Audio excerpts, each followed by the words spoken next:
Yes. I'm sorry. Due to blue rules. Actually, hold on. I never tested this. I never checked this. I need to check YouTube's TOS. Hold on. Wait. Hold on. I need to check out YouTube's TOS. Because the blue website's rules are that I cannot show like a merged chat. So I cannot merge the two chats within a multi-stream. That's not allowed. So if you're on YouTube, I'm sorry, but we probably won't be able to see your chats on the live. But I need to check if it's okay if I show the Twitch chat on the play button website. So give me a second. Multi-stream mutism music. What am I typing? Multi-stream YouTube mutism rules. I can't type. Blah blah blah blah blah blah blah.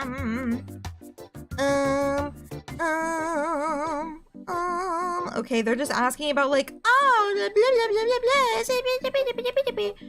Like, I need to see TOS. I need to see rules. I need to see rules. Is it, bitch? Is it legal? Your mom. Is your mom? Hold on. Streaming guide for creators. Okay. Blah, blah, blah. Oh God, this is so corporate and stupid. God, I hate everything. I'm just gonna assume that it's fine. Hi, YouTube. Everybody say hi, YouTube. Hi. Yes. Today, I've done something incredible. This is my first foray into multi-streaming. I didn't expect it to work, so I'm very surprised that it seems like it is. Yeah. I don't really have a plan for the stream. Like I have points on, you know, things I want to go over and stuff like that. And I have these notes on my phone. It's like, wow, she's putting in the effort. She's actually working hard to stream. And I was so nervous about streaming. And I think it's honestly just because streaming's scary sometimes, especially when I don't know what I'm doing and if I don't know if it's going to work.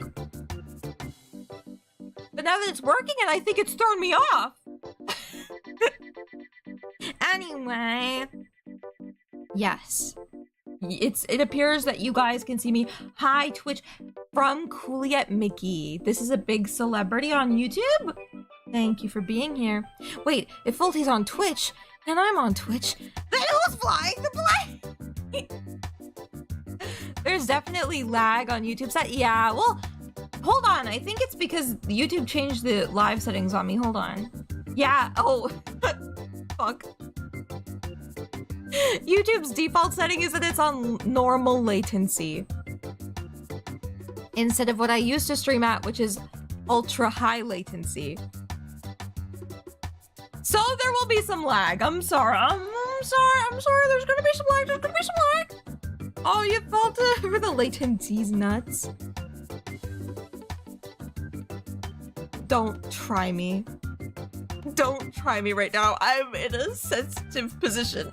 I'm watching a VTuber in a public McDonald's. What gas my life become? Well, you can't type well either, so who knows?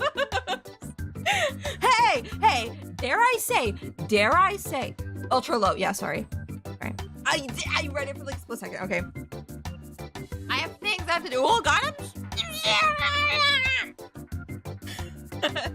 trying something right now. Shut up. But dude, dare I say, spread the word.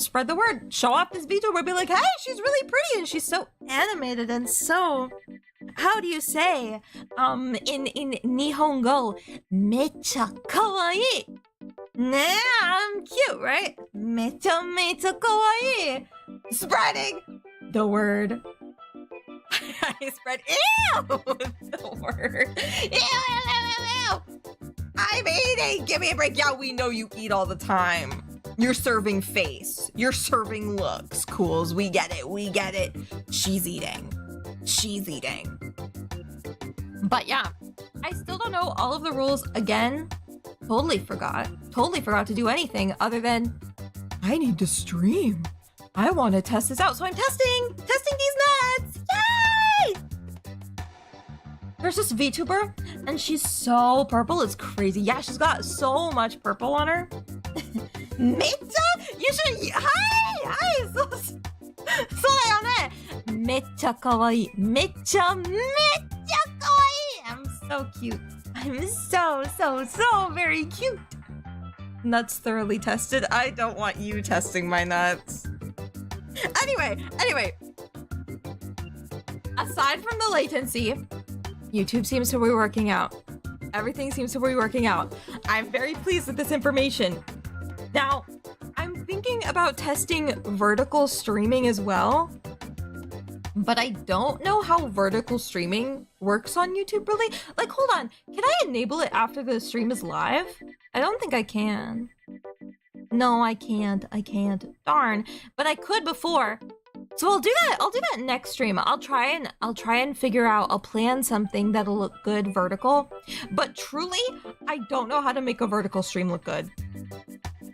I have no idea. This VTuber may in fact be the man behind this letter. It's me? Bro, that's what they were meaning by it's me. It's me. I'm purple. Purple guy! Purple dude!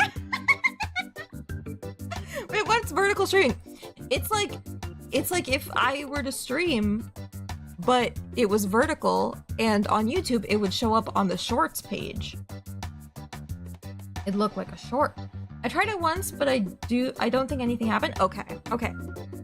I'm just wondering, because it's like, I don't know if that's a big thing to reach people. The multi-streaming software that I'm using, I have a vertical canvas for a YouTube output that I can do that. But it's like, it's weird and it's different and I don't understand it. So I'm nervous to do it, but formatting is a problem. Hello, Potato Slayer. What's good? I'm trying a multi-stream today. I'm chatting and I'm trying a multi-stream today. That's what's happening. What's good with you?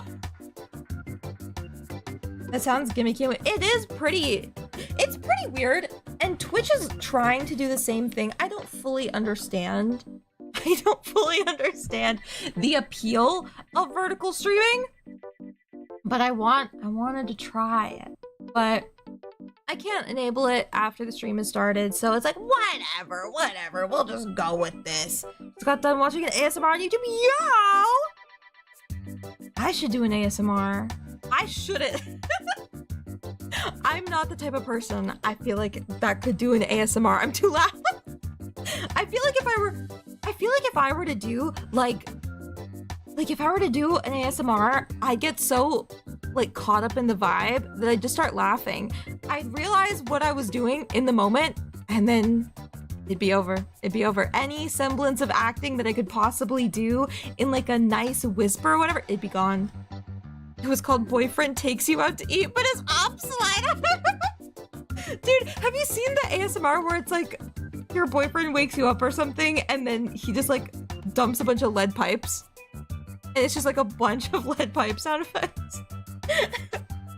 We just have to accept June for her horizontal lameness. What do you mean? What do you mean? Horizontal lameness? I prefer being horizontal and lame than being vertical and cool. Imagine June waking you up and feel like a bunch of lead pipes. Dude, it's the going to bed ASMR and I'm laying pipe, if you will. I will say multi-stream benefits me. I got YouTube Premium, so I'm finally free from Twitch adult. Yay! That's true. June, stop laying that pipe. I can't help it. Boyfriend leaves you a voicemail while driving and drives off a cliff or whatever. Those are so good. Dude, I love it when they add the Tom and Jerry ass sound effects where it's like, bong, fire. Like the scream. Why the fuck did I do that? Anyway, Anyway, I'm going through a list on my phone that I wrote down of things that I wanted to get through on stream today. I'm not thinking that this stream will be very long, but if it ends up being long, then it ends up being long. But okay, vertical streams, maybe only, I was thinking if I were to do vertical streams, it would only be for chatting streams. So it would only be for like a stream like this, where it's easier to format. Because when you have a game on a vertical screen, I'm like, how the fuck do you format that where the VTuber is shown enough and the text at the bottom doesn't get in the way? Like, how do I make the game fully visible? If I do like the full screen on a game, it's just gonna be like a wide bar and you're not gonna be able to see it. I just don't get it. I just don't get it. Boyfriend dematerializes and is reduced to atoms right in front of your very eyes. ASMR, what? If it ends up being long, it ends up being long. Long man. That's me. That's what people say about my cock. My pipe, if you will. Chatting stream the long way. Dude, I play the long drive and it's just like 24-hour stream all at once. I don't stop. June is long in the pipe and short at the fuse. Okay, now that's true. That's true. I won't deny that. I won't deny that. But who knows? It could be denied. I mean, if somebody wants to see my no! Oh my god! Stop right there! I joined in a horrible time. She's talking about her pipe. I'm sorry, right? I'm sorry. Go ahead. Show the pipe. Or on both streams. No! I'm not gonna do it. I'm not gonna do it. See what happens? No. That's instant ban. No. Coward. Hey. I may be a coward, but I won't sacrifice my... Oh, well, I was gonna say that I wouldn't sacrifice my dignity, but seeing as it's already gone from everything that I've said on stream before, I feel like I should talk. First ever double ban for showing pipe. I may be a coward, but I'm definitely a coward. Exactly. Like, I think I'm confident in the fact that I'm a coward. I literally started stream by saying, I'm scared. I'm scared. Streaming is scary. Hey, June, pipe it down. But Volty, I don't want to do that to you. I'm sorry. I don't feel that way about you, bro. It's whatever. Oh, but okay. I'm sorry. I never said to me. Well, you said pipe it down. So I was like, well, who knows? Your dignity was thrown out the window the day you opened Wattpad for the first time. That is true. That is true. Your Shaggy is showing by admitting you're a coward. I am a coward. I'm Shaggy. I'm Shaggy. Like Scoob. I'm scared of everything. Let me just crack open a Mountain Dew. Ah!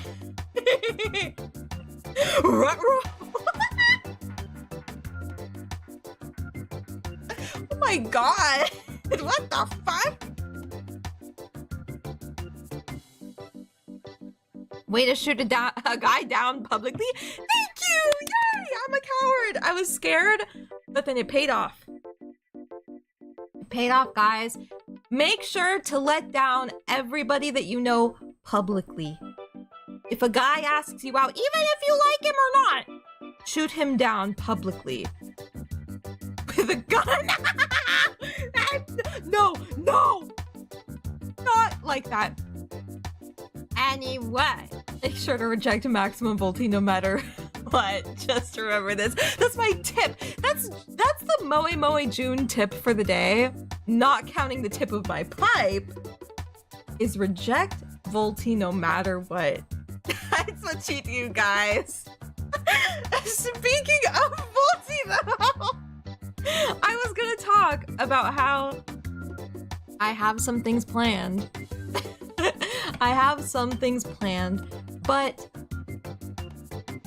it's complicated. It's complicated because when you try to plan something with somebody else who is just as people-pleasing and, oh, no, I'm free whenever you're free. This is so hype, blah, blah, blah, blah, blah. Whenever you work with somebody like that who is equally like that as yourself, it gets a bit tricky. But I want Volty and I to do creepypasta content in the future. And what I mean by creepypasta content, I mean reading creepypastas and maybe watching creepypasta videos that I know and I'm very familiar with and that Volty doesn't know. I think it's fun if we could like share creepypasta knowledge. Because I know that when I played Creepy Dates, some of you guys didn't know about a lot of the creepypastas in there either. So I thought it'd be fun if I would introduce creepypastas to Volty, and then through Volty, we introduce them to you. It'd be kind of interesting, you know? Because it's like we can talk about the creepypasta afterwards and we can like discuss. We can have discussion time. And because I have my own perspective of knowing the creepypastas beforehand from like my childhood and then like, you know, reintroducing them to myself, I may have new opinions on them. So I think it'd be really interesting if we do that. That'd be really fun. Genuinely hyped to be dropped into this world of creepypasta. Dude, it was my life coursing through my veins. I rewatched Marble Hornets one time, like maybe 2 weeks ago. And guess what? I rewatched it 5 more times after. Creepypasta book club, basically, yes. I want the first one. 5, yes. Well, the thing is that the fun thing about Marble Hornets is that like it plays with you know, like the timeline. So it's like you're going through tapes from the filming of a movie, a student film called Marble Hornets, right? And so you see all of the tapes from the filming of it in a different order than they happened within the canon. And so it's really fun to like have watched everything and have it be fresh in my mind and then go all the way back to entry 1 and all the way to entry fucking 15. It's fine. It's whatever. I'm totally normal about entry 15, I promise. It doesn't make me mad that they spent 40 entries on something that was mentioned in entry 15. Doesn't matter. It's fine because the frustration is part of what makes it good. The frustration is part of what makes it good. Anyway, did you ever get around to the new series? Yes, I did! Oh my fucking god!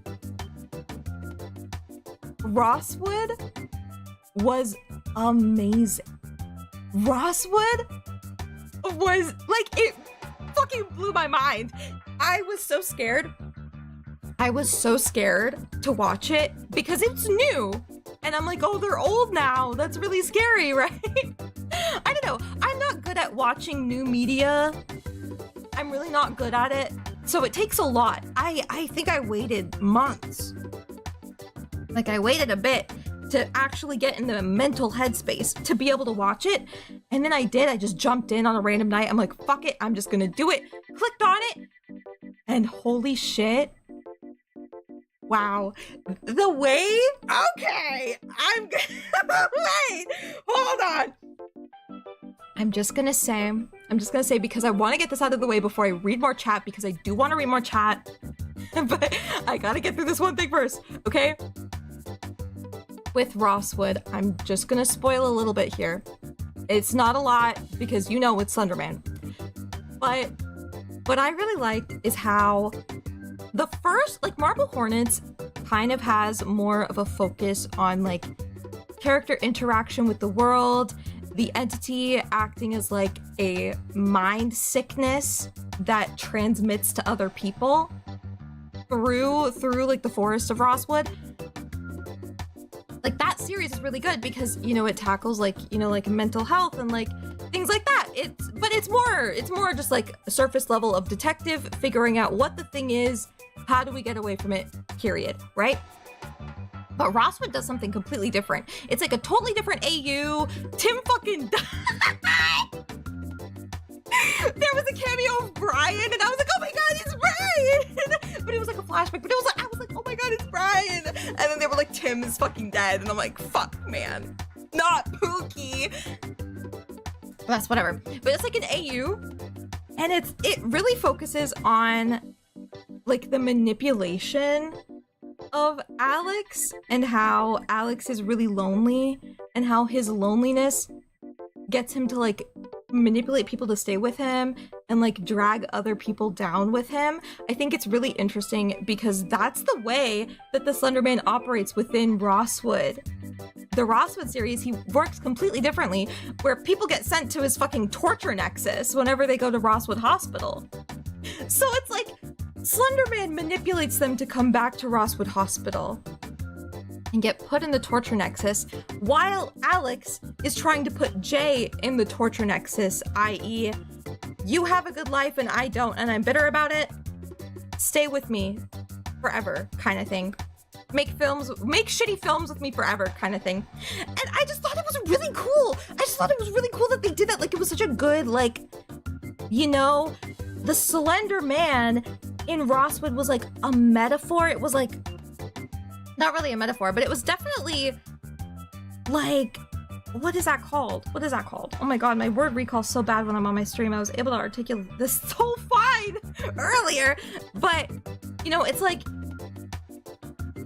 it's the fucking thing. It was good. The metaphor. It was a metaphor. It was an acting metaphor for what was going on within the characters and between the characters. It was really fucking cool. I love the way that they did that. I love both of them for very different reasons. I do have a lot more problems when it comes to Marble Hornets, the series, though. But that's really just because it was so fucking long. That was really it. Because well, I should articulate it better. The only problem was that it was so long, specifically because I watched every entry one after the other, right?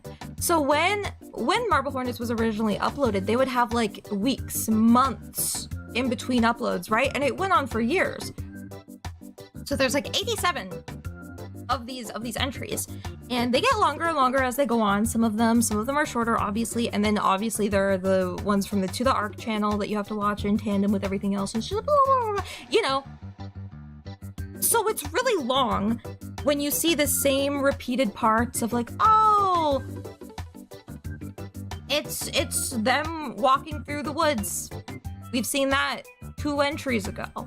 You know? But then when you think about it, when it came out, it's like, oh, we saw this 2 entries ago, but that was like 2 months ago. Right? But yeah. I want to introduce Volty to this world of creepypasta because I'm so passionate about it. And I want to introduce you guys to the world of creepypasta because, again, I'm so passionate about it. And I think that it would be better if I killed 2 birds with 1 stone and was like, let's introduce creepypasta to Volty and then have that be the vehicle to introduce other people and, you know, open up discussions about other creepypastas and old creepypastas and new creepypastas because, wow, No Sleep is like a treasure trove. Like, I read one from 2020 because I saw that Creepcast had covered it because I am a Creepcast watcher, I am a viewer, I'm a listener and a viewer. But I remembered that I had seen that they had read a creepypasta from No Sleep that I thought was really interesting, but I was like, I don't want to listen to them read it until I read it myself so that I can have my thoughts. And then, you know, it's like an active discussion going on. So it's like, I read the creepypasta and I'm like, that's really fucking good. I think it was half price Voodoo Shop. It was I work at a half price Voodoo Shop on r/no sleep. It was uploaded in like 2020 and it has like 7 parts. Just for that series alone, very good. Very good. Like, modern creepypastas, people who are in the creepypasta fandom, a lot of them who are like old heads, they're like, older creepypastas are just better. Like, come on. Let's read. Let's read. Let's discover. Let's think. Let's pontificate, guys. Pontification time. That's what the creepypasta readings will be. And also, dare I say, I think Volty and I are also really bad at reading. So that will be interesting. Two bitches who are bad at reading fucking creepypasta.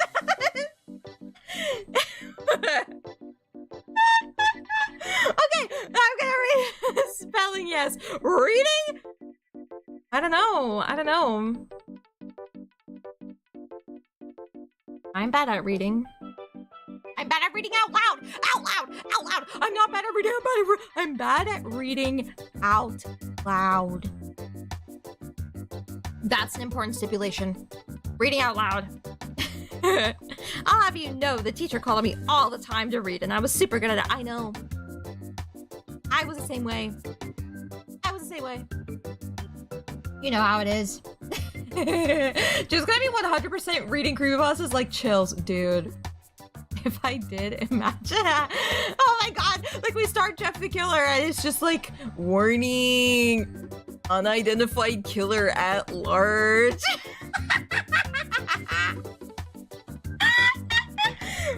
The slender metaphor. This implies the existence of a slender metaphor. Number 15. You should not have done that. Okay, hold on. You know Ben drowned though, Volty, so we might have to skip out on Ben drowned. Ben drowned does a lot of video. And I don't exactly know how video streaming on my stream works. For creepypastas like that, I don't know what's chill and what's not. Do I DM the bitches from Marble Hornets, be like, hey, can I watch this on stream and like react to it? Pretty please. Don't that even, wait, what? Judy prefers likes and Mender simile. I'm so sorry. To be fair, I was like 18 when I last read that, so I don't even know. I don't even know that one. Oh. So that was like 20 years ago. That was like 20 years ago? That's crazy. Hold on, when did I say this? Because I'm remembering I mentioned Volty. I mentioned in a DM the figurative parallel. Slenderman in Rosswood is a figurative parallel to what is going on within the characters of the story's relationship. 20! You are so lucky. I don't have the funds to strike you down. Well, here's the thing. Twitch updated its API and I don't have like any of my bolt redeems. We have to take away your woke card for that. I'm sorry! I'm a woke queen on a vacation! I'm a woke queen on a vacation! I'm sorry. You know what I have right here that can probably and hopefully absolve me of all of my sins? The toxic gossip train! Fuck! I hate my life!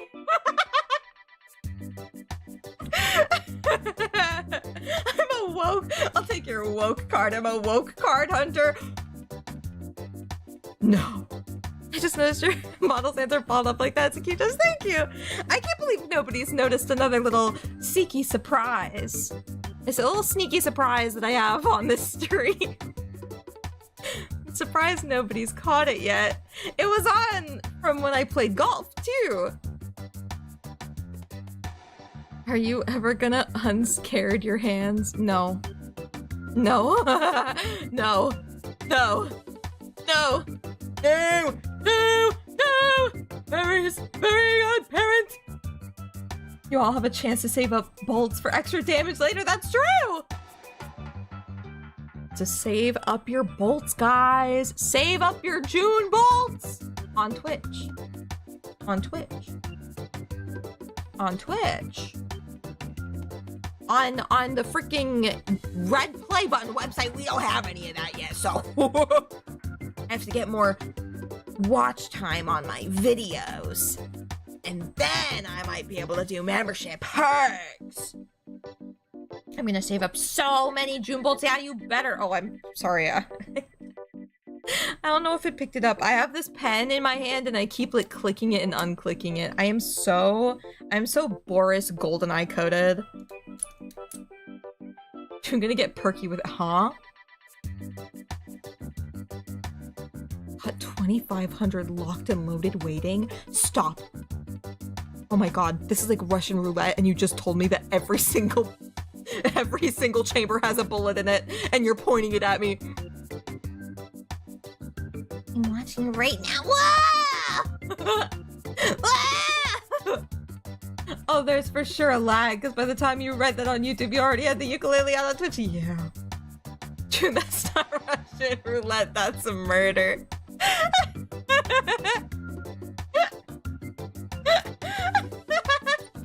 Well, yeah. Yeah, I know that. But it's like Russian roulette if it was murder. There, how's that? I may not be getting bolts, but I'm doing my part, and I did just fixed your little typo there, Cool. So I caught you, you bit. This ain't Russian roulette. This is American roulette. 6 in the chamber. Roll 'em. Let's go. Russian roulette, if it was a murder, sounds like an Ace Attorney setup.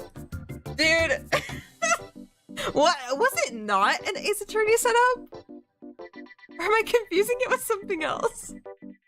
It feels like it is an Ace Attorney setup. Like, instead of like the Shady Smith beating him to death with a bottle, instead it's just like Russian roulette.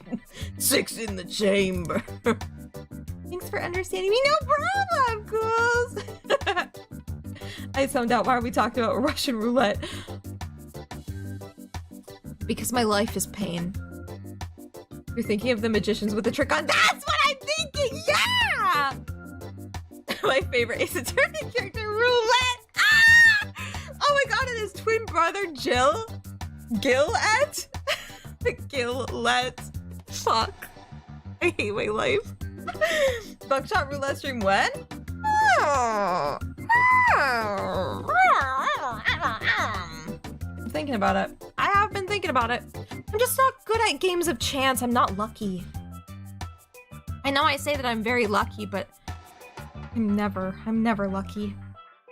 Gillette is just demonstrably hairy. That's like, if I ever see a man that has chest hair, that is like demonstrably hairy. That's like, it's like, get out of here. I'm sorry to Pierce Brosnan. That was his only flaw. I'm counting that as a German mention at 4 minutes in. What do you mean? Huh? You mean Pierce Brosnan? Especially in Lawnmower Mint. Dude, it just makes me sad. His freak out animation would be rapidly growing and shaving his beard. Not being lucky gets you content though, that's true. And I feel like if I were to get shot, it would be such a scare to me. It would be such a jump scare to me that people, I'd scream and it'd be loud. And then people would be like, ah, clip it, the streamer screamed. As if that's not all of my content. As if that's not what I'm doing right now. I'm literally screaming into the microphone. Going, life is pain. Oh yeah, because life is pain. I hate my life. Life is Winston, the way it's all pain. So real, so true.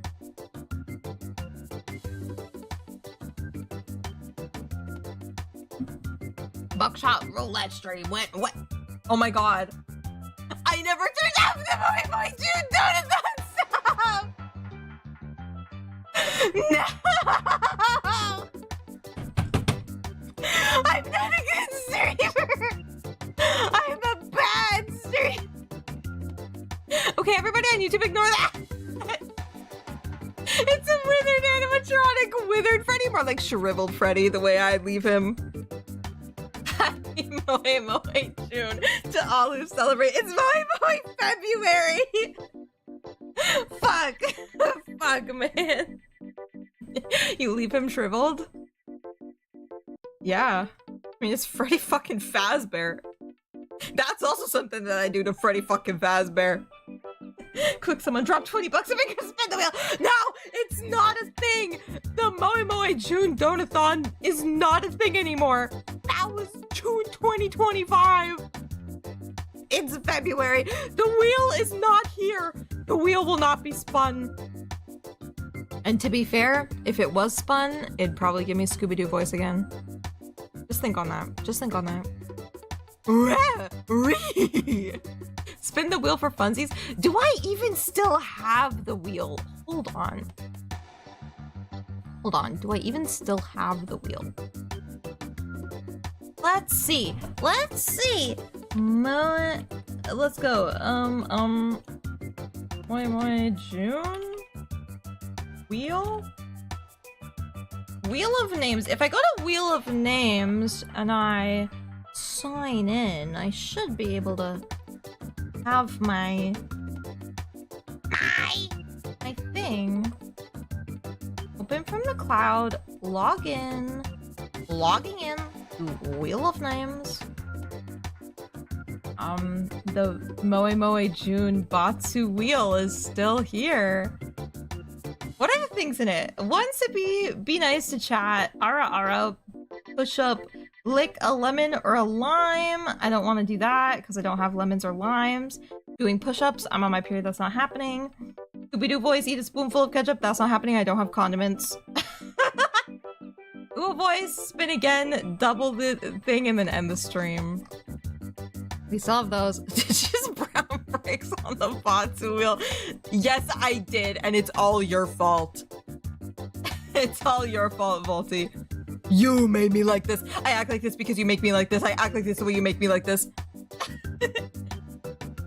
Okay, hold on. Hold on.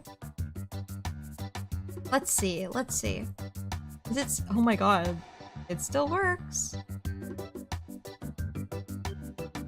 Let's see.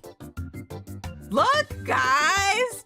Do you remember your old friend, the Moe Moe June Batsu wheel? Do you remember this? This little creature? My fault. Sorry, I thought it'd be funny.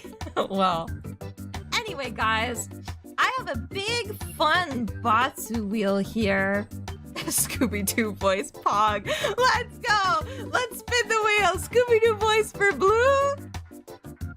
What will the wheel say? What will the wheel decide? Pog, guys. We gotta end the stream, guys.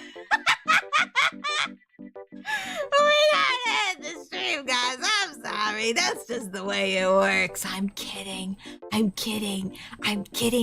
only gonna go to the end screen for 2 minutes. You'll be fine. Be quiet. This is what it sounds like if I were to slowly smother you to death with a pillow. This is what I would be saying. Shh. Go to sleep. It's gonna be okay. It's all gonna be okay. You're gonna be fine.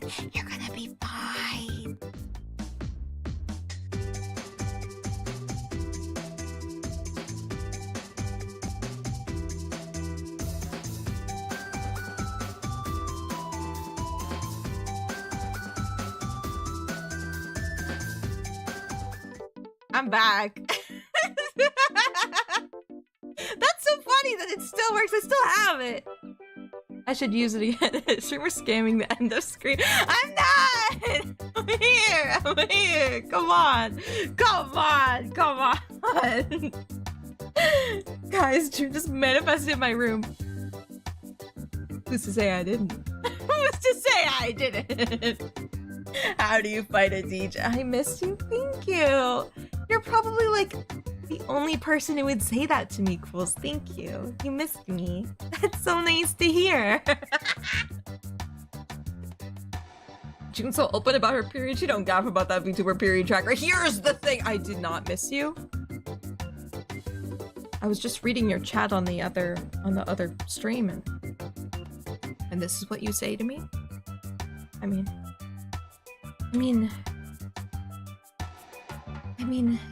it's not like I really cared or anything. It's not like any of this really mattered to me, and that, you know, that you're my friend, and, you know, it's not like I thought that. No, I didn't think that. No, it's fine. It's whatever.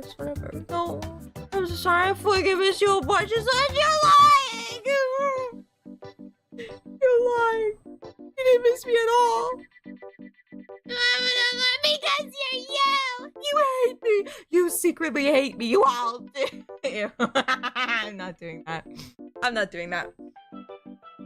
But hey. I do gaff about that period, the VTuber period tracker, because it wasn't a period tracker. You know what it was? It was a fertility tracker. It was a VTuber fertility tracker that was purely based on when a girl tweeted that her tummy hurt. And it was all done without consent. See, I'm like an open book. I don't give a fuck because I talk about my period all the time. Literally all the time. Dodo is so deeply aware of my biological processes, it's actually scary and sad. But hey, you know what? He can talk to girls like a normal person because he understands that they're people.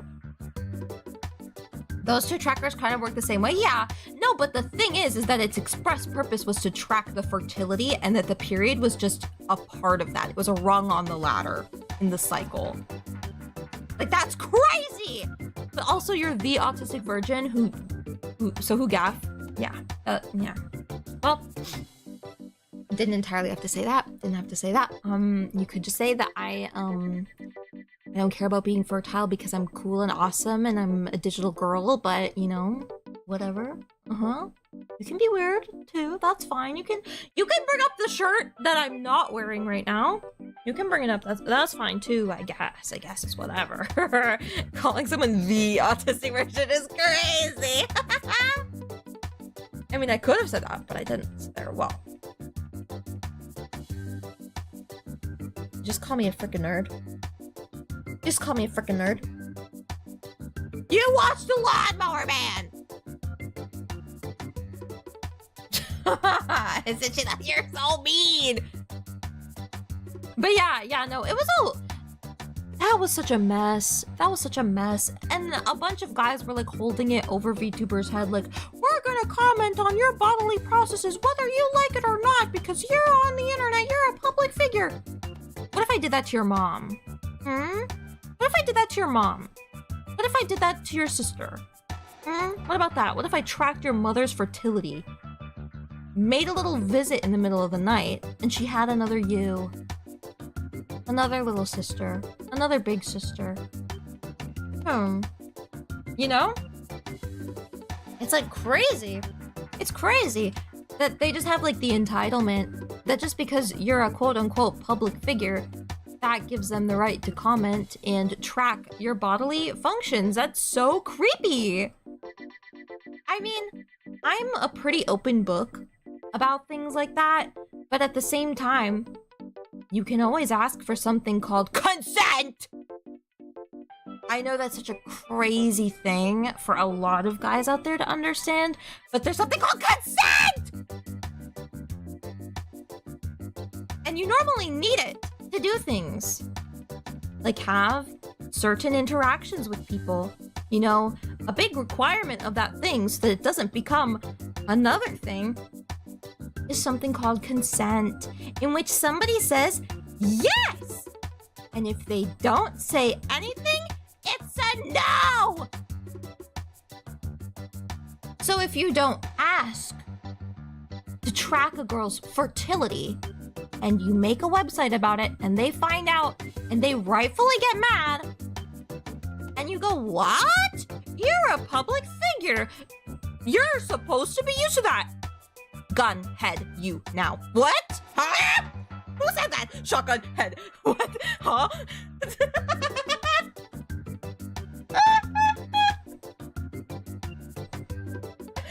Okay. Imagine people on the internet understanding consent. That would be the day. That's so true. Hi, Garrett. Welcome to the stream. Welcome to the stream. I'm gunhead you now crazy for direct sentence. What if instead of saying yes, they said be-yahoo, be-yahoo? I guess that'd be okay. Well, I mean, if their way of saying yes in their language is be-yahoo, be-yahoo, then go for it. But it's all about hearing the key affirmative phrase in whatever language they speak, in whatever language you speak. Yes. For a big old thumbs up. And they're not drunk when they do it. Or in other ways, mentally distorted or inebriated. Yay, yay, yay! Would you track Mario's fertility? Well, here's the thing. If he said yes, and I had asked, then I would probably track Mario's fertility. Fertility?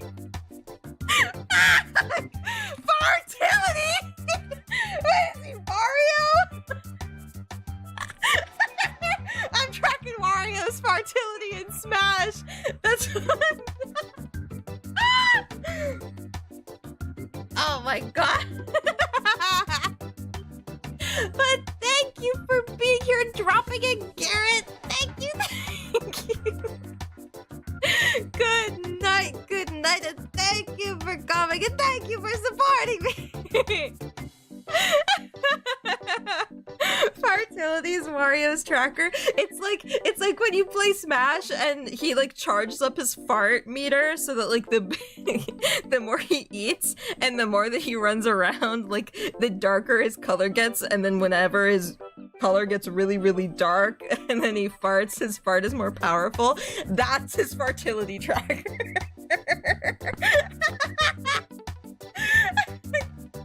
If you guys like Mario Kart, you should... No, oh my god.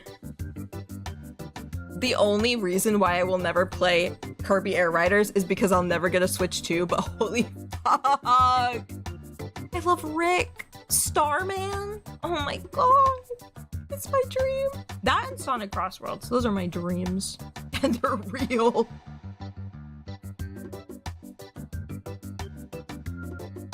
Oh my god. Mario fertility tracking streamer added to the lore wiki. No!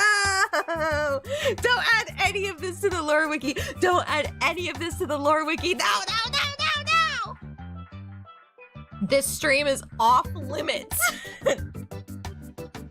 This area is off limits for now. Wario on his period. Lord help us all. Dude, I hate to be that person. If Wario were trans femme, he would be me. I hate to be that person to say that, but I fear that it would be true. That's a hell of a statement. What do you mean? What do you mean? What do you mean? June is trans femme Wario. Wait, that does sound fucking weird. That sounds crazy. Why do I even open my mouth? This is the funniest way to phrase it. Oh yeah, June trans femme Wario. Wario outfit when? Actually, oh my god, wait. That's such a good idea. That's such a good idea. Why do you open your mouth? Mostly to say words. Actually, mostly to say words. You better include the nose. The nose is the most important part. Wah! I'm gonna take. I'm gonna take ye. Just turns into me. Like that meme where it's like, oh, I'm thinking about taking estrogen. That's great, Wario. Wow, estrogen sure is great. Why the fuck do you look like me? But it's me and Wario. No, June, the ass is the most important part. How else is one to mount Wario? Hold on, wait. If I'm always the one saying that I want to mount Wario and that I wouldn't mind mounting Wario any day of the week, and I just said that if he was trans femme, he would be me, does that mean that I'd mount myself? Wait! Narcissist. June's actual type is herself. Fuck! Fuck! Crap, I knew saying that it would bite me in the ass. Wow! Closer one is to Juneliness. Ew. The closer her attraction. Oh no! Oh no! I don't know why. That made me think of the first person in real life that I was like attracted to, like a real person. That I was like, I wish I could, you know, be romantically entangled with this person. They're so funny. Online internet centered. Wow. I called him the Ghost because he was pale as fuck. Had scary light blue eyes. And he would ghost me a lot. He wouldn't text a lot. So your answer to the clone question is yes, always. I hate to be that kind of person, but clones? You had an edgy nickname for him? We made fun of him for that nickname because me and my friends would always be like, oh my god, like, oh, he's fucking ghost. He became a fucking ghost. Because he was pale, he looked like a ghost. That person, Captain Lou Albino, made fun of him yet liked him. Yeah, and when I graduated high school, my dad took blurry photos of everybody that I knew walking down the thing, and I have those 2 pictures of that boy in a Google Drive. Still. Oh my god. I just really like pale people. Pale and skinny people that look like they could break like twigs. Fuck. I love how I'm like, I love how I sit here and I'm like, I love a guy who is pale and sickly, and if he looks like he could be blown over by the wind, then I need him now.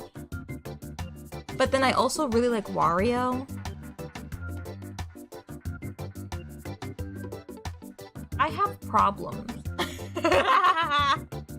Do you still look at those pictures longingly of a bygone era? I do.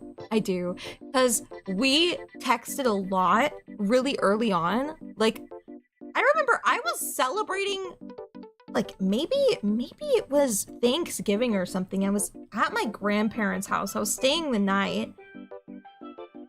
And I messaged him, quote unquote, by accident. It was on purpose, but I had a friend who had the same name as this guy.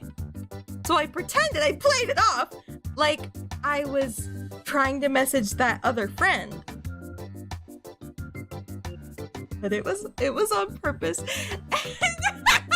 And we talked that whole weekend like non-stop. It was non-stop. Oh my gosh, check the Instagram DMs. And he was never active on Instagram. So I don't know why he was on Instagram to see that DM, to accept the DM, and to respond to the DM. But he did. So I don't know, maybe there was something there for him too. And then we hung out one time, and I don't know if you know this. I think Volty knows this because I met him in person before. But online, I'm very talkative and very bubbly, and I have a lot of passion, and I'm very bubbly, blah, blah, blah. You know how it is. I'm awkward, but it's like I'm funny about it. Simply, in person, it is not so. In person, I am like, if I don't know you, I won't look at you. Kind of thing. Like, I'll be so uncomfortable and so scared, I will not look at you. I'll actively turn my body away from you, kind of thing. And we hung out one time. And it was, not the best. It was really awkward. And I felt so bad! I felt so bad! I was like, no, fuck, I fucked everything up by being me! And the fact that that hasn't changed at all since high school, not looking the best for me. Not looking the best for me. But hey, I spoke to him for many years after that, and by that I mean I think 2. And then we went to university, and I went to a better university than him, and then obviously like drifted apart. It's whatever. But sometimes I do think about that bygone era, and I'm like, dang. That'll never happen again!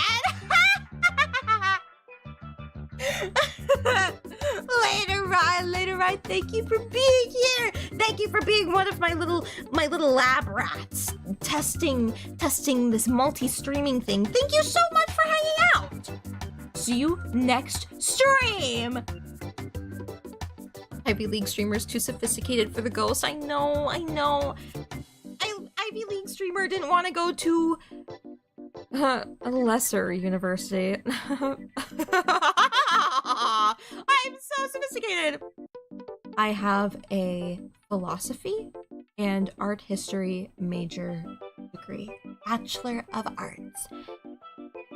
And he probably has a comp sci degree and is probably making a lot of money. Feeling great about that. She won't let me out of the maze, man. It's cold in here. Stop! Never call me a lab rat again, or I'll tell someone about the yaoi. I'm so open about the yaoi. It's okay. Squeak, squeak. My little mice. Squeak, squeak. At least you perceive me as non-human, and that's the most important. Wait, then why is she into the ghost? Wait, what? Hold on. What did I miss? I only imagine you as your PFP, so she may have been afraid of ghost Pokemon being oh! Oh! Spherical! Shape intimidates her. Spherical! Hi, Crispy! Hi, Crispy on YouTube! What's up? Welcome to the maze. You are now a little lab rat, helping me test out multi-streaming. How does that make you feel, Crispy? Does it make you feel crispy? So June, stop copying me. Copying Josspack. I'll never! There I go! Sending hugs, thanks! Hey, I'm sending hugs back, bro. Oh my gosh, I remember I had to have a brace. I had to put my hand in a brace because I had this weird thing happen in my wrist. Like, you know, it's like one of those like abscesses that fills up and stuff like that. And so it like swelled so much and I had to wear a freaking brace. It was horrible. It was terrible. I know the pain. I'm sending hugs too. Sending VX nerve agent. The deadly nerve agent. God, hold on. I have a bit crusher. I don't think it'll give the same effect, but I think it'll be funny. Hold on. Is this it? Ah! I shouldn't. Are you guys hearing me good? Are you guys hearing me good? It's not the same. It's not the same. 144p streamer. Stop. Oh my god. Hi, Mr. Sote. Welcome to the stream. Oh, that's embarrassing. But hold on. I know it's not close. It's not even the same as being within the realm of Saw. But a deadly nerve agent. I just wanted to do that. I just wanted to feel like Saw for like one time in my life. Mr. Jigsaw. I want you. Consider my bits crushed? Yeah! A deadly nerd. What? A deadly nerve agent! Deadly nerve agent! Nobody understands me with my epic new audio device. You say I want to play a game? Okay. I want to play a game. Mr. Sote. Oh, fuck. Hold on. Oh, I didn't like that. I moved the mic. Otacon. Yeah! Stop! You're gonna make me think about Otacon. And we know we can't have that. That's spooky. Okay. I wanna play. I wanna play a game. I wanna play a game. Maximum Volty. Before you is... Fuck. I can't think of any saw traps. I can't think of any good saw traps.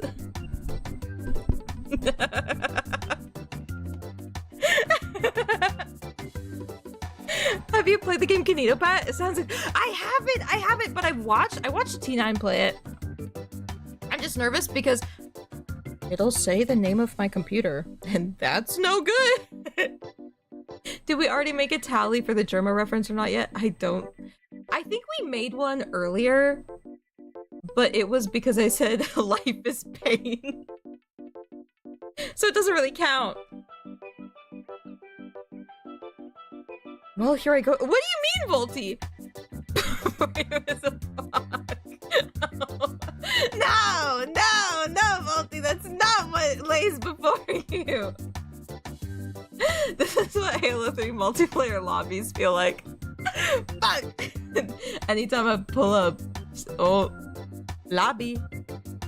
But you said, Steve, I didn't say anything. That was an aside. I was covering my mouth like I'm in a spelling bee. You know, you hold your hand over your mouth and then have an aside, because if you don't do that, it'll count as you starting to spell, and that's bad. Spelling bees nuts. Spelling bees nuts. Spelling bees nuts! You! June's computer name is her IP address and all proper identification.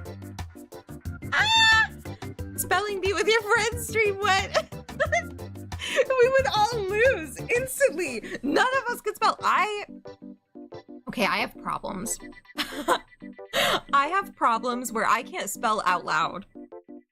I'm a very competent speller, but I can't spell out loud. Never ask me how to spell Hippomonstrosis quipid aliophobia, because I'll never be able to tell you.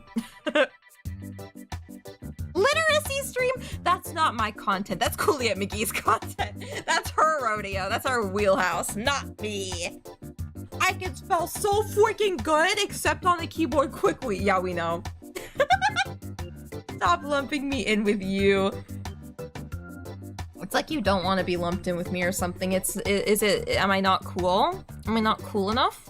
Am I not cool enough? You must be the giant rat that makes all of the rules. Oh my god! Are we praying at night? Are we stalking at night? Are we the rats? Am I the giant rat that makes all of the rules? Either way, let's see what kind of trouble we can get ourselves into. Words per minute typing test stream when? I'm not good at typing either. I'm not good at typing. In fact, I'm really bad at it. I think I'm getting worse at typing right now because I haven't cut my nails in a long time, and the nails are about roughly the length of like the last knuckle on a finger, like that. So it's really it's really not typing hands, typing fingernail length.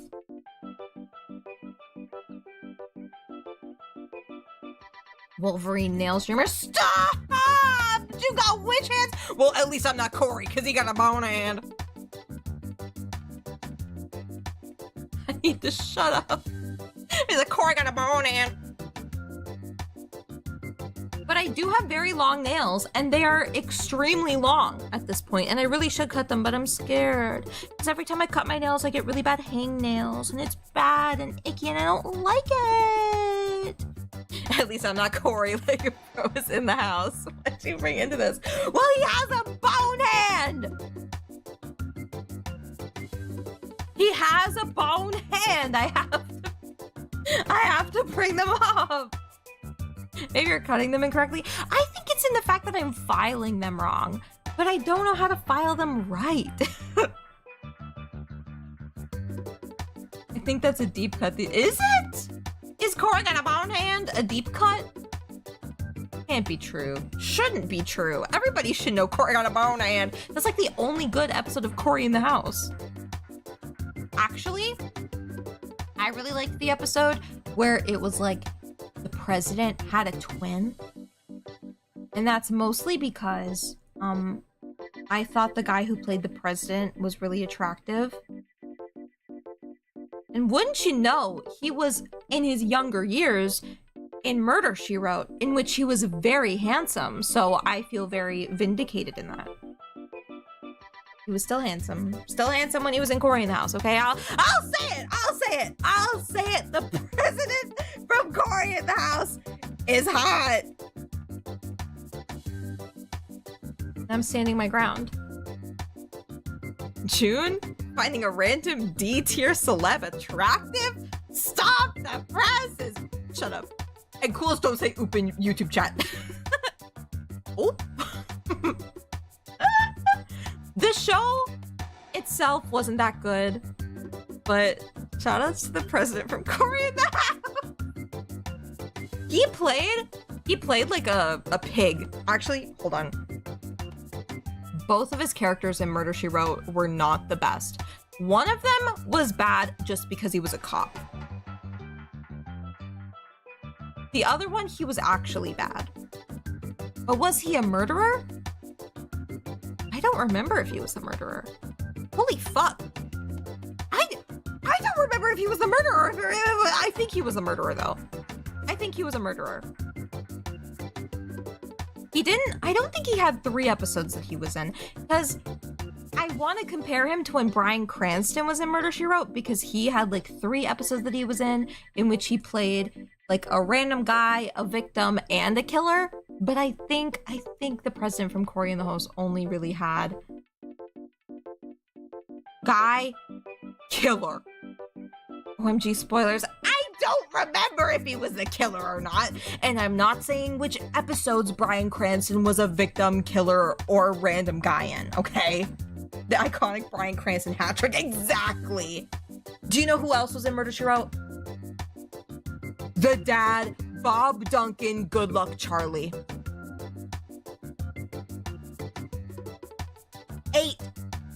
8 so hard he had to die.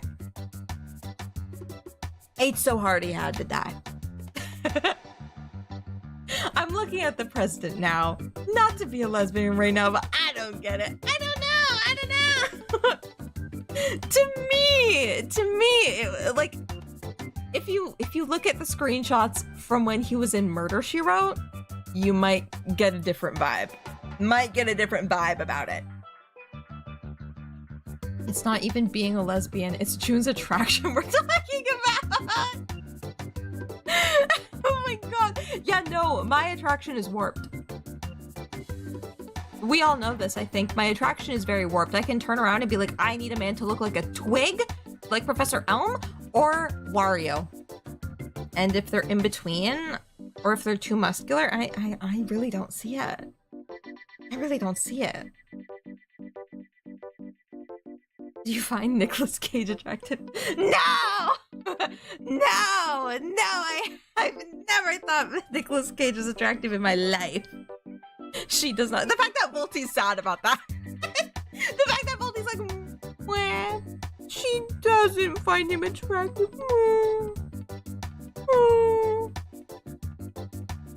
Like, yeah. Nicolas Cage is... I'm looking at him young now. That's just a dude. And that's the point. That's what adds to it. He's so normal. I'm more sad because your taste is insane and you stop at Nicky Cage. So you want it to get worse? What about in Con Air when he steps off the bus and feels the breeze? No.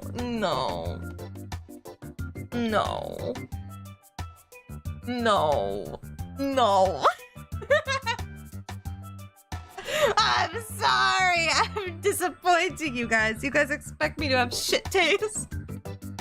Nick Cage young right now, I can get. Because he's that weird type of... Really? You know, I was talking to Volty about this earlier today. Because I'm a big fan of Pierce Brosnan. Have been since Remington Steele, baby! Have been since... Because technically I watched GoldenEye first. GoldenEye! Right? But, Volty now gets why he's attractive. He kind of understands it. Body T, face card was invented as soon as Pierce Brosnan had his face shown in a movie, you know what I mean? Or in a TV show. It literally, like, face card was invented. Of course it's fucking accepted. No chat, she literally typed those words to me. I did do that. This is not even off the cuff. Like, I thought about those words, typed them, sent them. But we had gotten onto the topic of like nerd, like the nerd chic of the 90s, you know? Like James Spader in Stargate, you know, like Milo from Atlantis, of whom wait, no, he was based on, whatever, it doesn't matter. But like Milo Atlantis, that kind of thing, like Otacon, it's like the nerd chic of the 90s. Big deal. And we were talking about that because in Lawnmower Man, which is what Volty was watching, Pierce Brosnan has that beautiful nerd chic. Absolutely devastating to me on the knees. Cunty earring, open shirt, fucking round little glasses and longer hair and bangs. Like, hello! That's a good formula. It's such a good formula for a man. But Volty brought up Jeff Goldblum, because he was really being sold as like the nerd chic, the little nerdy, funny guy who was also really sexy, right? He's not that attractive to me. I feel like the more that they try to market him as being sexy, the more I don't like him. The more I don't like the way that he looks. Like, he's not sexy. What are you talking about? That's just a guy! And I've never been able to look at him the same after I watched The Fly. The Fly really did, get to me. But I also didn't find him particularly attractive before I watched The Fly. But then after I watched The Fly, no. Because I'll never forget The Fly. The Fly had some really, like, gross body horror. Love how our combo about hot guys is just part of the stream now. Hey, it was on topic. It kind of fit. It kind of fit. Oh, good night, Kira. Thank you for being here. Hopefully I'll see you next stream and have a good night. You're telling me streamer isn't attracted to the Fly? I'm not. I'm not attracted. I'm sorry. One simply does not unsee the Fly. It's actually one does not simply if you're going to reference the meme. The Fly kicks ass because of how disgusting it is. That's so true. But at the same time, it was icky. That's probably one horror movie that I don't think I'll ever watch again. Mostly because of the popping his fingers like fucking zits, exactly! Like, it's so gross. It's gross. One thing... Okay. I'm gonna get back onto the topic of creepypastas really quick because actually no, hold on. I wanna bring up something that Colossal said earlier though about watching the James Bond films. Because I'm doing that too. I think, because we're watching them on the weekend, right? So my parents and I have an order of things that we watch because we watch things while we eat dinner. We have like our little family time where we have, you know, like our TV trays and we watch a show and we eat. And we normally watch like 2 episodes if they're hour-longs or if they're regular like 30-minute TV-sized ones. Because again, it's just like 2 hours. You know, we eat for the first bit and then we hang out and watch the show. It's nice, right? Right? So what we have, our system is that on Mondays we watch, okay, on Monday, Wednesdays, and Fridays we watch our longer shows. So we watch Stargate SG-1 because they're hour-longs, so we watch like 2 episodes, right? And then on like Tuesdays and Thursdays we're watching Two Broke Girls right now as like our kind of like schlocky like normal people TV kind of thing, because we're nerds. We watch nerd stuff. Holy shit. You know what I mean? There we go. Right?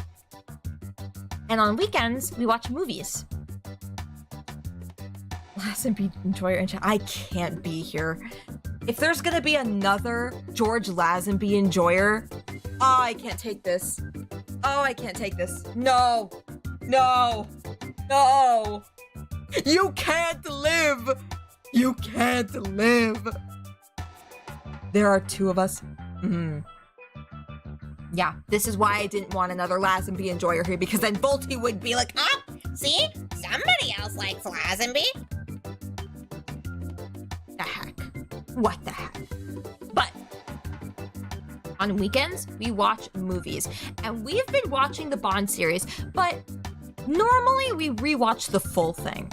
So like every day on the weekend, we watch one. Because the Bond movies are long. They're like 2 hours, 10 minutes, okay?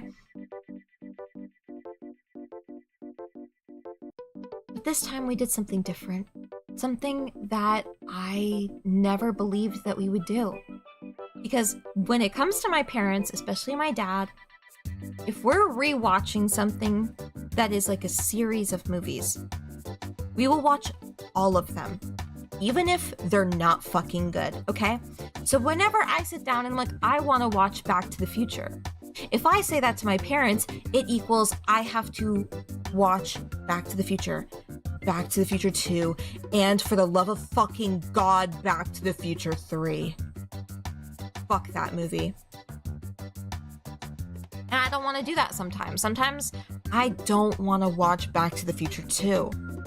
I don't want to watch Back to the Future 3 like ever again kind of thing. But if I say I want to watch Back to the Future, it's like signing up to watch all of them. But we did something incredible this time. We're skipping the ones that we don't like. It's beautiful! I'm experiencing amazing things. The sad thing is that we did have to watch the Sean Connery Bonds. I'm not that big of a fan.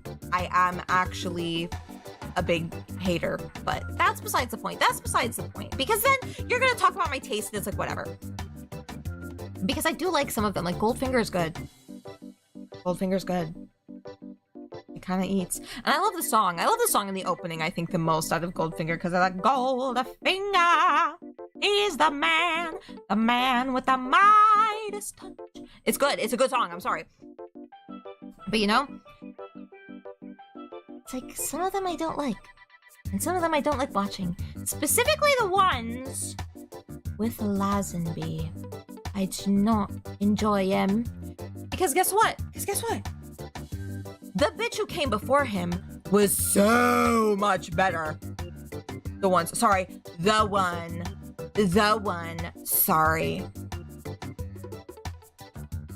I was using him as an example because there's another guy who did 2 that I also don't fucking like. And we didn't watch those either. Aye! So when we watched the Bond films this time, we went from, okay, it's Sean Connery, to, holy fuck, it's Roger Moore, peak! And then, immediately after that, holy fucking god, it's Pierce Brosnan! Yes! Yes! Oh my god, yes!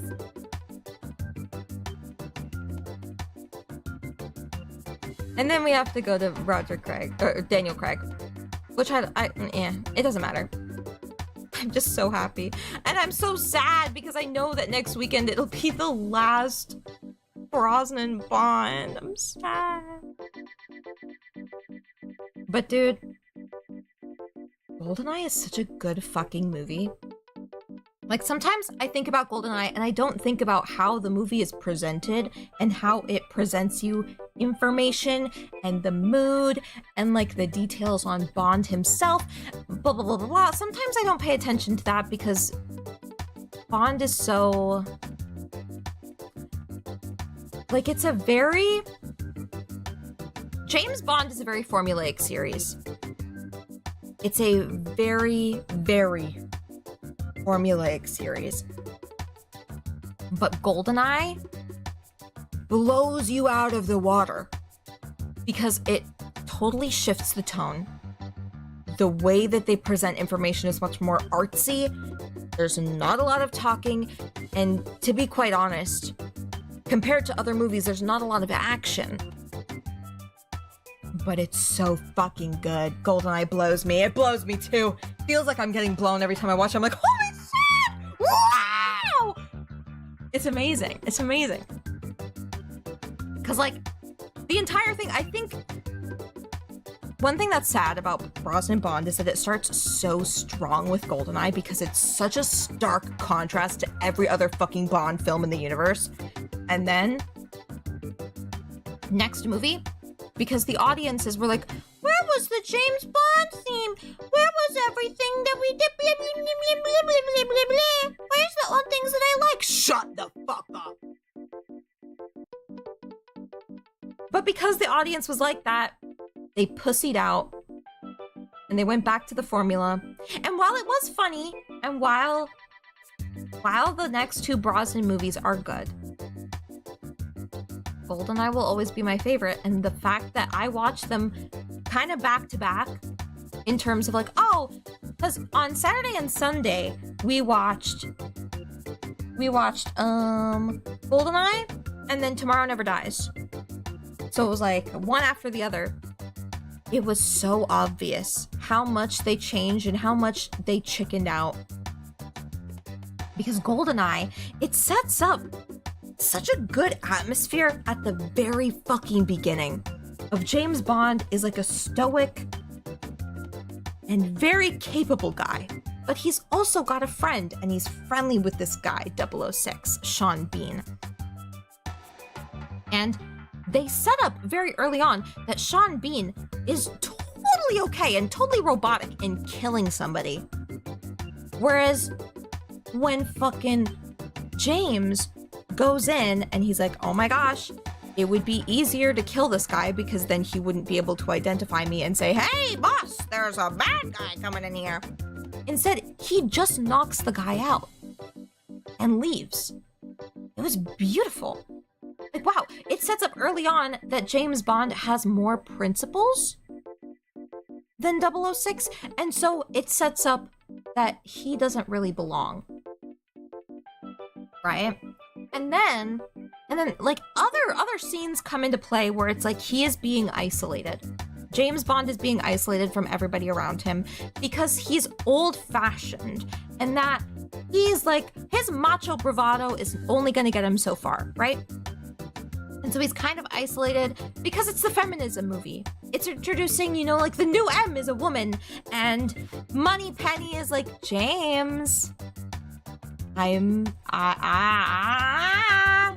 women have rights in the workplace now, James. You're not gonna get away with that. But she's doing it like in a playful, flirty way. Because it's still fucking Money Penny and James Bond. Money Penny still wants his cookie. And he still wants hers, Loke. You know what I mean? But again, it like isolate. Sorry, I'm adjusting in my chair. I'm sitting cross-legged now. I'm getting serious. Flirty and slurty. Exactly. But it's like so fun. Like, it isolates him from everything, and then they set up this mood of like whenever he thinks about his past, especially like with 006, it's got like the motif of statues, of ruins, of gray and shadow and red and all of that, and they set it up so beautiful artistically. Like it's really lovely. They really focused on the art and on the, you know, like showing, not telling, and reinforcing elements of James is isolated. Let's see him grow accustomed to the new ways. And it's all about like ushering out the old and destroying the old, you know, like the ruins kind of thing. Like, oh, old statues that we don't need anymore. To like new things that are sleek and different, and feminism. And I just think it's really nice that it's like James finds that balance at the end of the movie when he decides to like fight for himself. I don't want to spoil it, but then again, it is like a really fucking old movie, so I feel like I can spoil it a little bit. So like if you care about the spoilers, mute me a little bit. But when he kills 006 at the end of the movie, he's like, I'm doing this for me. I understand my place in this world now. And it's actually like really nice and really awesome. Like it's so fucking good. And they never do it. And they never do it again. Because they pussied out the chickens. Small thing I've liked from the Bond movies that I've seen is that little move where he tosses his hat onto the rack. There is a point where he stops doing that. There is a point where he stops doing that. I'm sorry. They never do it. Yeah, but they do it in my fanfics. They do it in my mind's eye. They do it in my mind's eye. But, hold on. Because you just finished the Sean Connery ones, right? Well, there was a little bit more to it than just like, oh, I'm doing this for me, fucking die. But the yaoi in GoldenEye is so palpable. It's so awesome. Like, as soon as Sean Bean is like, oh, James, I want you to die for me. It's like, what? Yaoi? Literally earth-shattering yaoi in every possible way. Like, if you... Colossal. When you get to GoldenEye, think about the yaoi. Think about the yaoi between Sean Bean, fucking Pierce Brosnan. Two absolute bombshell beasts. The more you're describing this movie, the more confused I'm getting. You have to watch it. I feel like it's a very different movie. I am enticed by the idea of toxic Bond yaoi. It is,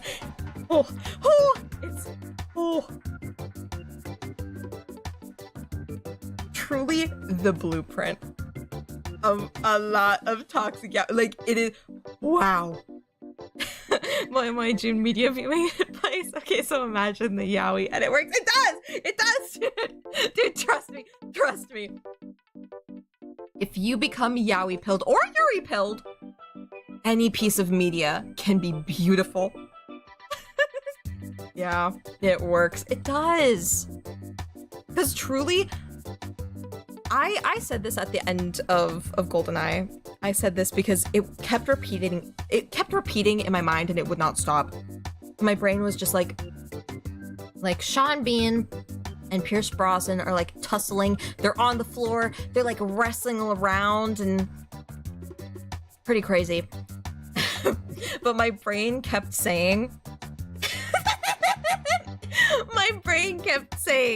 two snatched queens having a serve off. It was so good. Like, you started with, it's so subtly crafted and the character development of Bond is so well done, and then yaoi. Well, I think the yaoi adds to it because the dynamic between 007 and 006 is that 006 is like, we're both outdated. stay with me. We're both outdated. Let's destroy the new and stay with the old, where we meant something, where our ideals meant something, where our loyalty meant something. And if you don't agree, I want you to die for me. What the fuck? Yowie, and the reinforcement of the themes. Hello! That's peak! Holy shit! The writing, I'm on the floor. Stay with me, Bond X Alec AMV. Should I do that? I feel like I should make an AMV now to really, you know, further the point, drive it home. But I'll make it if you don't. Okay. What is this a movie where he talks about the rats in the barrel? I don't think it's the rats in the barrel. Or I'm just trying to get these ideas are free, okay. That was Skyfall. Skyfall, can I just say, I know I said that they never do like the artistic expression of GoldenEye ever again. They do it again in Skyfall, funnily enough. But that's because with Skyfall, okay, I was talking to Volty about this. Yeah. So I don't know why everything I do is just like, oh, I was talking to Volty about this. But Skyfall, bro, we've been yapping. Dude, anytime I watch a James Bond movie, I'm just messaging Volty like, oh my god, this part eats. Wow, Pierce Brosnan face card never declines, that kind of thing. But we were talking about, again, the way that they presented James Bond's grief in GoldenEye, and how, again, like his grief and his past and, you know, all of the like complicated emotion that he feels is, you know, represented by the statues and the grays and the shadows and the reds and stuff like that. All these like really moody colors, right? Moody colors, but they're dynamic.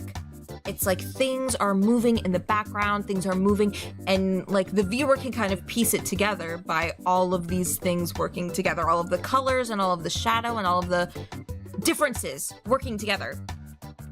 Really convey that theme of cold, ruin, isolation, defunct, right? And that's beautiful. It's beautiful. It's perfect.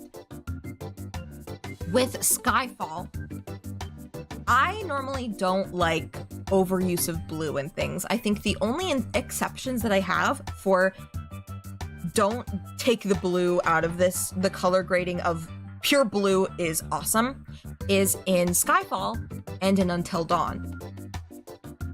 But with Skyfall, the entire thing is based around, again, James's grief and James reflecting on his past. And so they use the blue very effectively, and even this is reflected in the intro sequence of Skyfall, you know, Adili singing, it's amazing, is like the idea of being frozen in ice and drowning beneath the surface of water. You know, you're trapped in the ice, you're trapped like under the water, under the ice. And that is how James's grief is presented visually. And that's how it makes the viewer feel. It's like you're drowning and you're trapped under ice.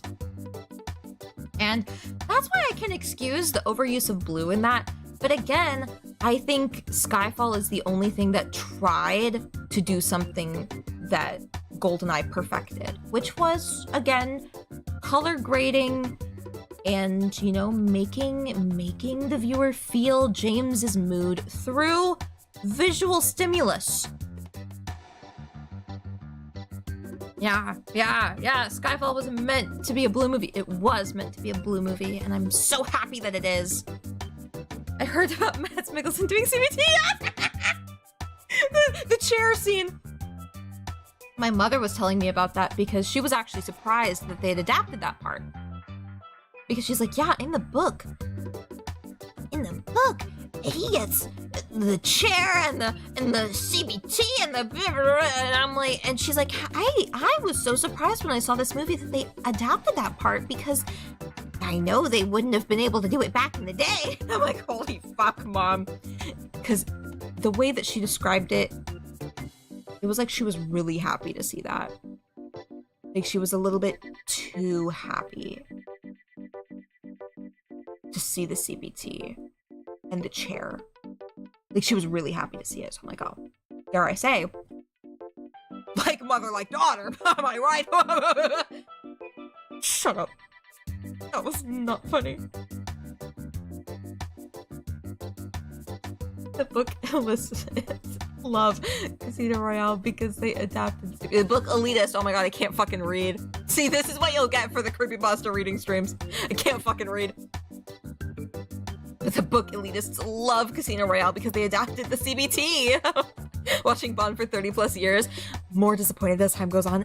But where's the CBT? No, it was good. It was good. No, but it's bad. That's one of those phrases where I get scared of saying it. Like, oh, I'm so happy about the CBT. Me too, mom. Because I'm afraid that people will think that I'm being serious. Because the way that I talk on stream, it's like people can't tell when I'm making a joke and when I'm not. Because I say my real feelings like a joke. And I say all my jokes like a joke. I don't care. You know what? I would have preferred to see Roger Moore or Pierce Brosnan do the CBT rather than Daniel Craig. But that's fine. And I'm glad James got cognitive behavioral therapy. Me too! Wow! He's gonna be so happy after this. I can tell. Course. Don't say that. Don't say don't say that, Course. You've become the piss girl because of this. It's true! It's true! And then I started saying yippee to make fun of it. I bet you would. Why? Anyway, I guess it doesn't really matter. Yahoo! I love how you said that on the other stream so that it wouldn't pop up on stream. I know you, Volty. Don't try to hide from me. Poo guy. Yop poo.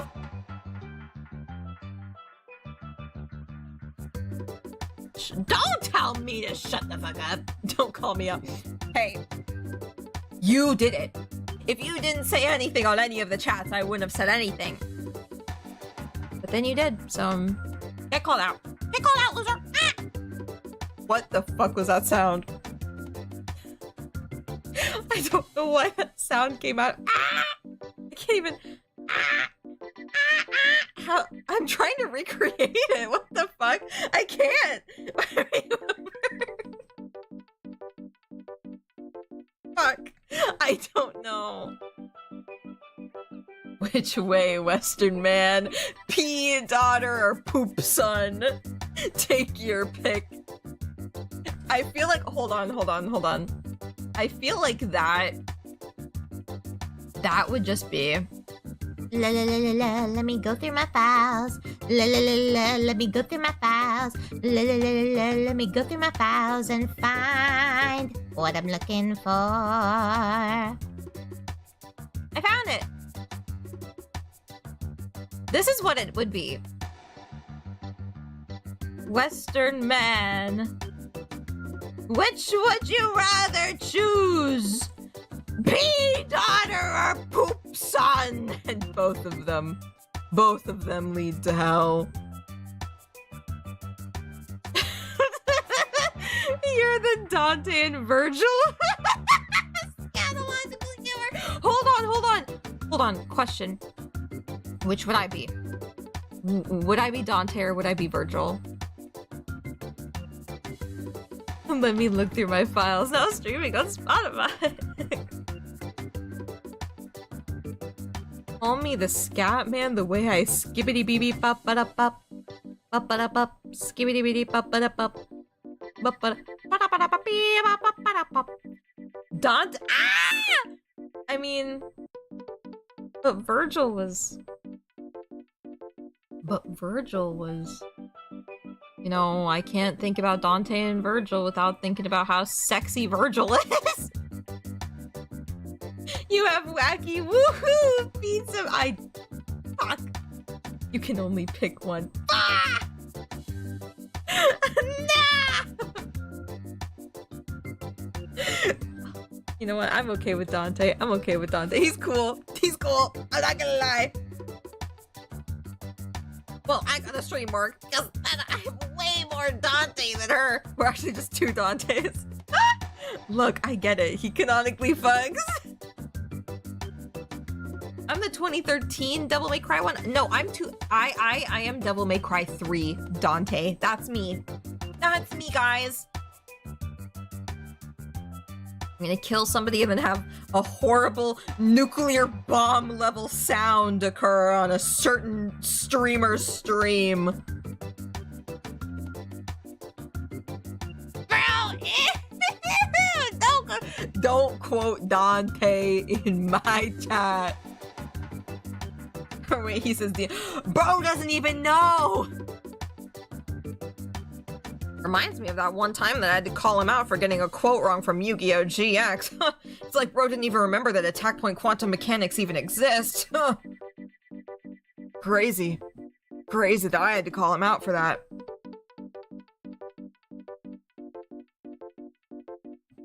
Now why the fuck do I remember that? I ask myself that a lot, actually. Right? Yeah. Fake fan. He's a faker! And don't you dare go all Shadow the Hedgehog. Faker, I think you're the fake. Because if you do, you're banned. No, he's doing it! He's doing it now!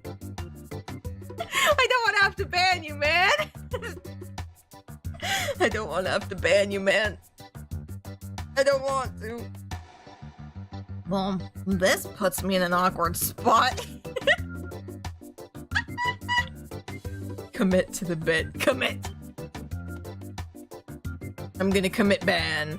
It did not sound like... The bit is cancelled, guys. Dare I say if the bit is cancelled. And welcome to the bit apology stream, guys. The toxic bit train. I don't even know the words, but something else. The bit is bad because I didn't I didn't want to ban my mod. Yippee, yippee, yop poo. The toxic bitch. I said the bit train. Get it right. I never called that fake hedgehog anything. I never called him a bitch. Could call him a bitch and now I won't. Faker! I heard bitch. No! I did. Fuck. You know what?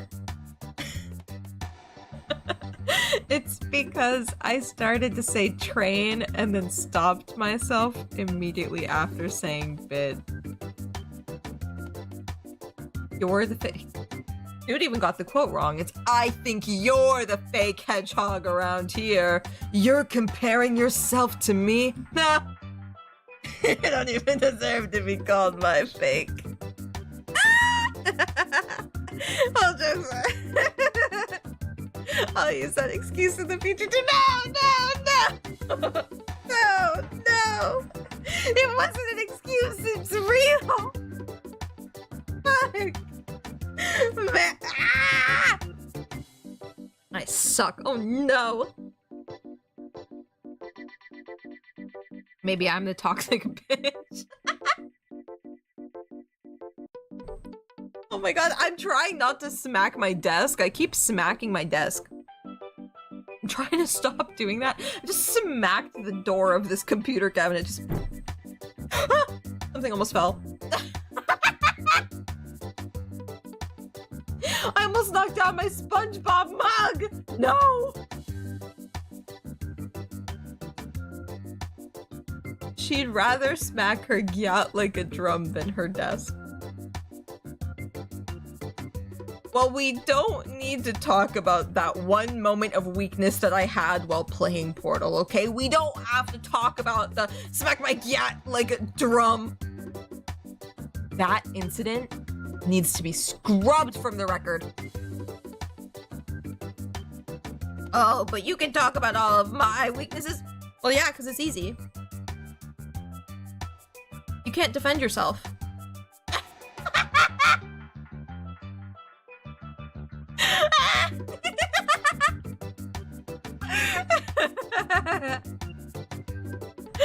I wish I could, but it's kind of glued to the brain. No, it's not. No, it's not. No, it's not. I'll keep saying it into the ether. It's not. It's not. It's not. It's not. And then you'll be so confused because I keep saying it's not. That you'll keep thinking it's not. And then you'll be wondering, what is it? What is the it referring to? I can't remember. And then it'll be gone.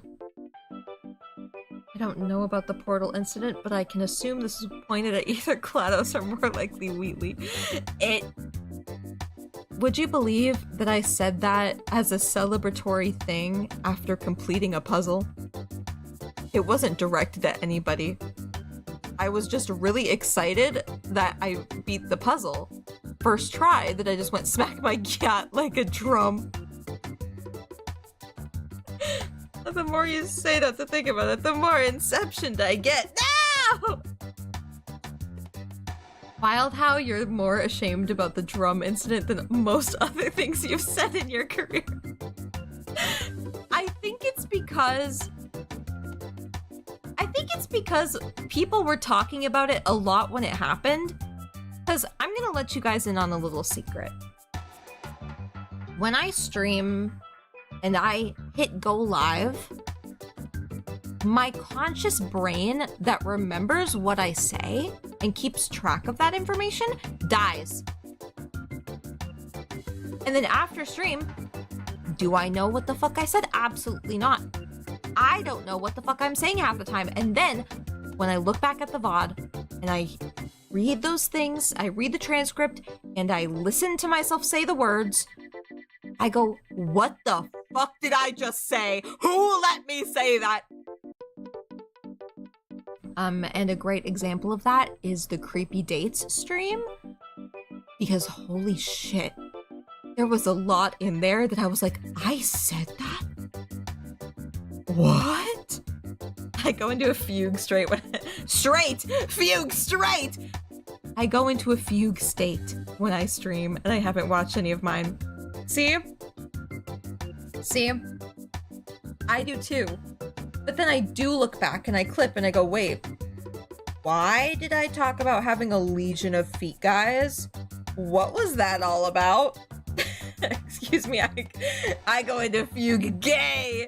Me too! You're crazy out of pocket. I really was.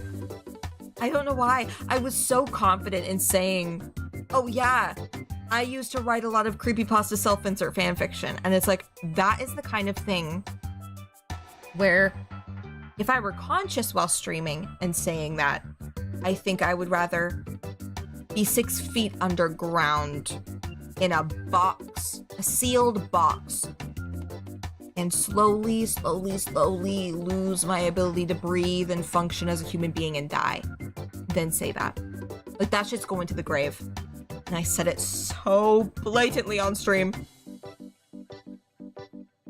It's bad. It's bad. Where's Piss Girl with Pride, but a gyat celebration is where she draws a line? Yeah. Yeah. You think you could conjure up conscious June right now? Absolutely not. I think hitting go live is like a trauma. Because this kind of thing would happen when I was in high school as well, and I would have to do presentations, I would just turn on the persona, and then I would do the presentation, and then all my teachers would be like, wow, that was really good. Why don't you ever do that any other time? And it's like, oh, well, I can't. Like, I need the stress to hit at the precise moment.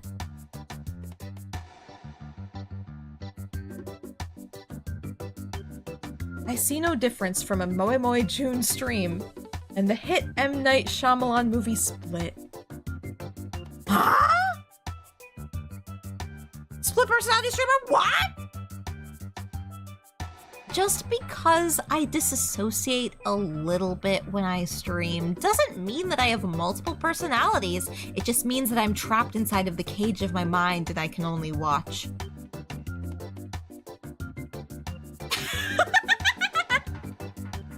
I can only watch. Yeah, that's exactly what Split says. Shut up! Does it actually? I've never seen it. I've never watched a movie. Does it actually? She's VTuber James McAvoy. No, no, no! Bro has literally 23 names. I only have the one. I only have one, and it's Moe Moe June!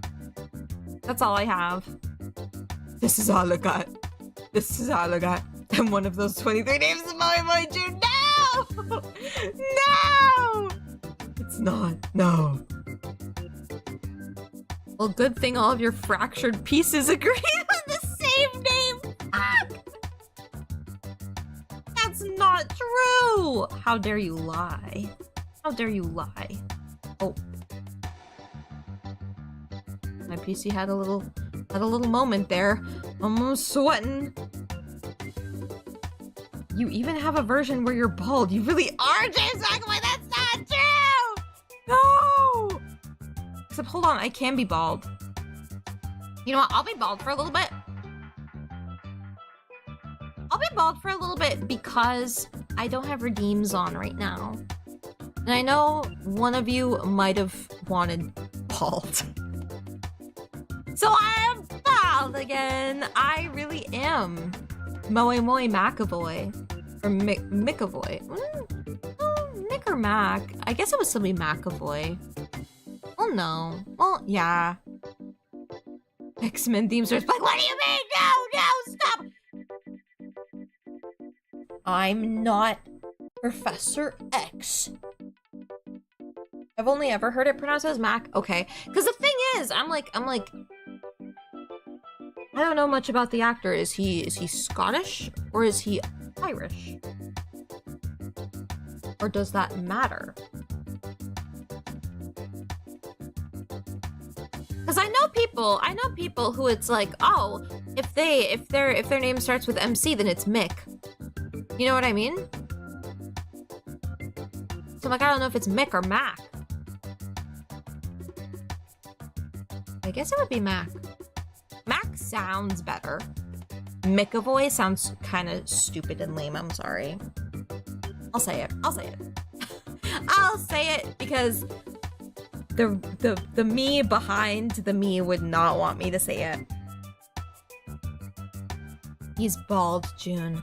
Get eyes. Yo! Sometimes it stands for Master of Ceremonies. Yeah, MC. June, if you're Professor X, you get to be gay with one of two choices of Magneto.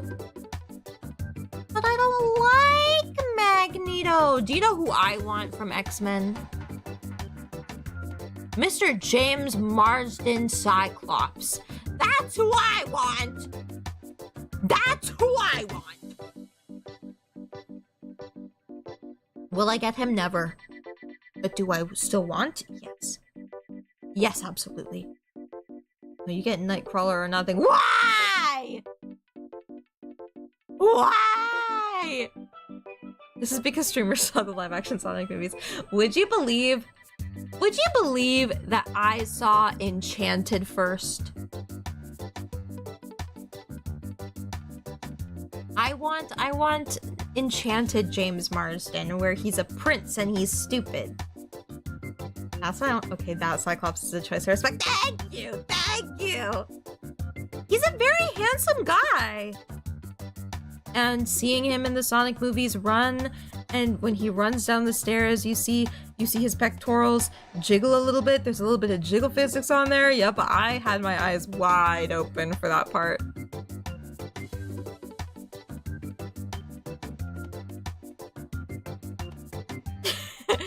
He's also, June wouldn't stop calling him Mr. Beast. What do you mean? From what?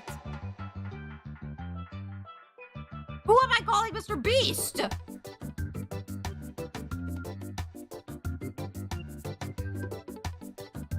Comic Beast is a bitch now. I don't watch comics is what I said. Is what I tried to say. Bitch, are you dumb? They're calling Beast Mr. Beast. Who's Beast? Who else would be Mr. Beast? I don't know, Mr. Beast? I don't know comics, man. All I know is Joker go ee-hee-hee-hee, Batman. Sex. Oh, Beast. Oh, like the Beast. Mr. Beast is an X-Men? Huh?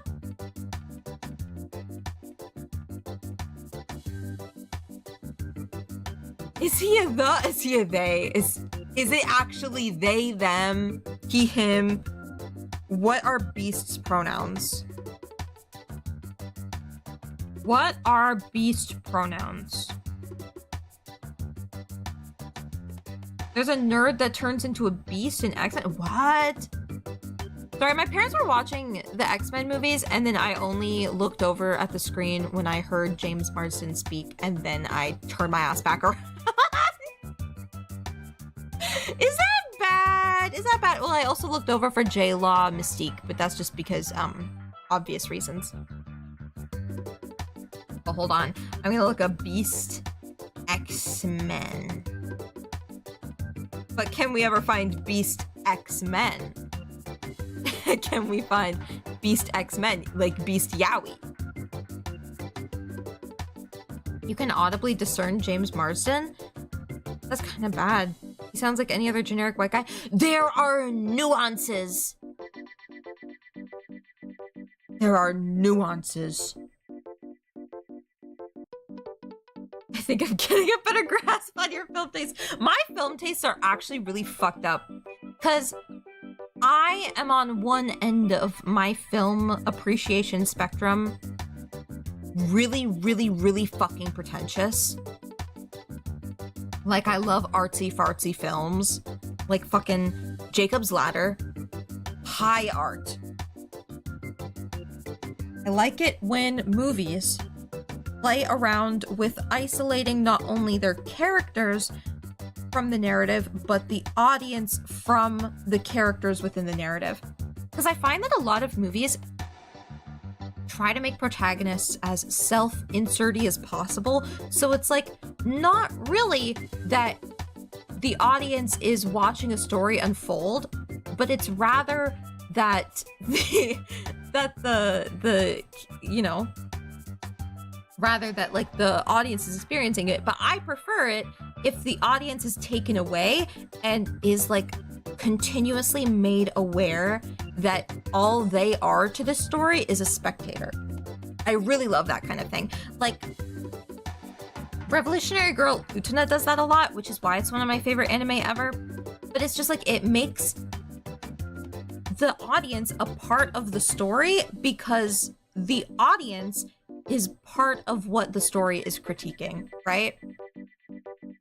I also love it when movies and anime and film, you know, like again, Revolutionary Girl Utena is a great example of this, but like whenever in Utena, something exists within the space of Otori Academy, I really love when they do something out of the ordinary, because Otori Academy, there's not a lot of technology that you see and not a lot of access to the outside world. And when you do see access to the outside world and technology, it takes you out of it. Like, how does this space really work?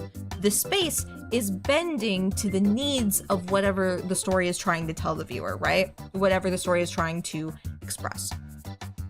And so I really like that kind of stuff. Like, you only see technology like maybe once or twice in the whole show, and then the rest of the time there's like one character that references it, and it's really cool. Like, it, you know, it references the fact that like, oh, people called me a living computer, but there's no fucking computers anywhere at this school. How do they know what a fucking computer is?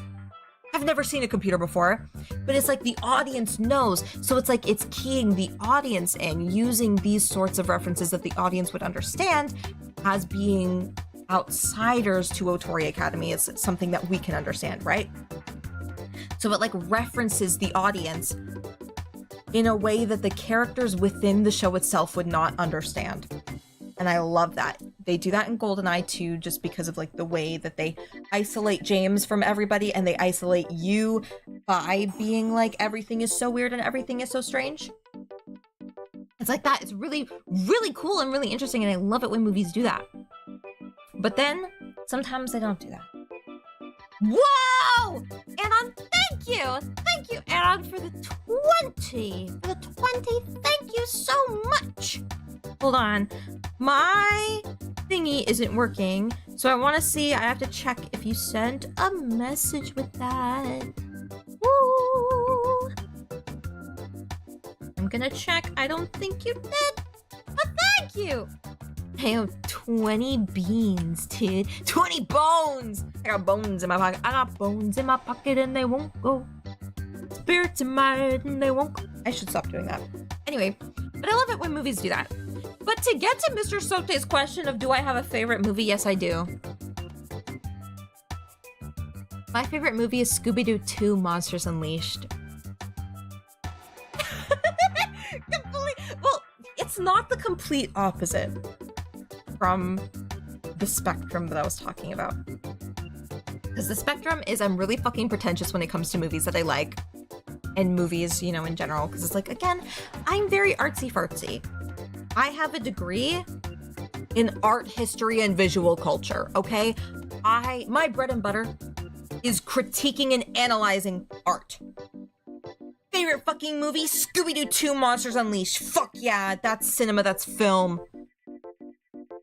I like too many things for different reasons, exactly. But Scooby-Doo 2, it does a lot. I have, like, this will probably never see the light of day. Like most things that I say, like, oh, I want to do a review of this. I want to make a video on this.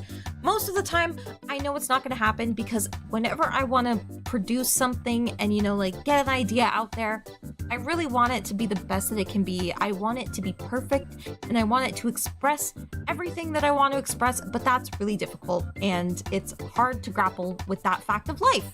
Where it's like when you put something out to the world, you lose control of it as an artist. But it's not even that. It's just the fact that I can't convey things how I want to convey them. That's the real tricky thing. But I love watching Scooby-Doo 2 and thinking about how they portray the idea of everybody wearing a mask. The whole premise of the movie is, you know, like Mystery Inc. normally unmasks the creeps. That is a literal quote. Holy fuck. We're normally the ones that unmask the creeps. But normally Mystery Inc. unmasks the villains and saves the day. But in Scooby-Doo 2 Monsters Unleashed, they meet their match, kind of, because there's an evil masked man who makes all of the previous monsters that they had unmasked real monsters. And the whole thing is a targeted media smear campaign against Mystery Inc. for the purposes of quote-unquote unmasking them to the public. And so it's all about people wearing masks and people, you know, like misrepresenting themselves or, you know, not being truthful with themselves or other people and stuff like that. And everything in that movie works towards that end. And I think when a movie is so deliberate, but can also make room for being funny and still having those humorous moments reinforce that theme, that's when you know that you have lightning in a fucking bottle. James Gunn was a fucking genius for that one. Literally best movie. Superman, I couldn't give a shit because Scooby-Doo 2 Monsters Unleashed is right there. That motherfucker did it. You know? They hit you at the very beginning with Mystery Inc. being crowded by fans, and then once Daphne, Shaggy, and Scooby are alone and they have a conversation, Daphne goes, "Remember what I told you guys, image is everything. So you gotta have a brave face." Wow. Wow. You don't have to push down another queen to prop one up. That's how my brain works when it comes to Scooby-Doo 2. Nothing else matters. If Scooby-Doo 2 Monsters Unleashed is in the room, you could be God and I would smite you down for fucking Scooby-Doo 2 Monsters Unleashed. I'm sorry. I'll say that. I'll say it because it's truthful. It's my truth and I'm speaking it. I just think that's how your brain works. It's kind of vicious. I am very vicious, I think. I'm very vicious and I'm very, like, extreme. That's something about me. I'm very extreme. Yeah. But I don't know. Scooby-Doo 2 is just cinema and I want to do a watch along of it because it's one of my favorite movies and I think it'd be fun to like yap along to Scooby-Doo 2 and maybe recite the entire movie word for word while watching the movie because I just know it that well and it's so perfect. But yeah, I don't know. I'm like really into media and movies and I love analyzing media and movies, but I can never do it because on stream I'm always like, oh, what's the word for this thing? Oh yeah, I'm stupid. You know? if the me piloting the mech suit wasn't asleep at the fucking wheel, I'd be able to actually get my ideas out in an articulate way about why Scooby-Doo 2 is so fucking great. But instead, all my brain keeps thinking about is Seth Green going, "Whoa!" Fucking Matthew Lillard's face. Fuck. I keep thinking about, hey, it's me, Shizzy McCreepy, and my brother SD McCrawley. We're in the house and ready to partay. I keep thinking about Weather is really rebel. That's all I can think about. This reminds me of my freshman year of college. Like, come on. Get a grip. Get a grip, June, please. Begging, pleading to museums. To museums! You know, like, Who's your mommy? whoa, Velma. Oh, I'm down. You didn't even spin the wheel and we got the voice. Not only did you get the voice, you got the Scooby-Doo pretending to be the Tasmanian devil. Because it's the same voice actor. Did you guys know that? I do, obviously. I know fucking everything about that. The baldness makes the Scooby-Doo 2 passion hit harder. You've convinced me, really, Carl? Really? Dude, we need to watch Scooby-Doo 2 together. Oh my gosh. You don't even need to watch Scooby-Doo 1 to understand Scooby-Doo 2. It's kind of like its own thing. It's like an AU. I love it. Not gonna lie, that Velma moment. Yep. You know, I love doing the Linda Cardellini's Velma voice. I love doing that so much. It's so funny. Because you turn around and you can just be like, A reptilian scale. A most wonderful clue. and then I'll have my mom laughing. If she was awake right now, I'd hear her laughing upstairs. I'd hear her. A secret hatch. The real pterodactyl ghost must have come through here. I feel like you could just recap it for us moment for moment. I can. Dare I say, I have a playlist saved on YouTube where somebody uploaded the entire official score of Scooby-Doo 2, and if I were to click play from the very beginning, I would be able to recap the entire movie word for word. It has been my favorite movie for years. For literal years. Like, how long have I been alive? Almost 25 years.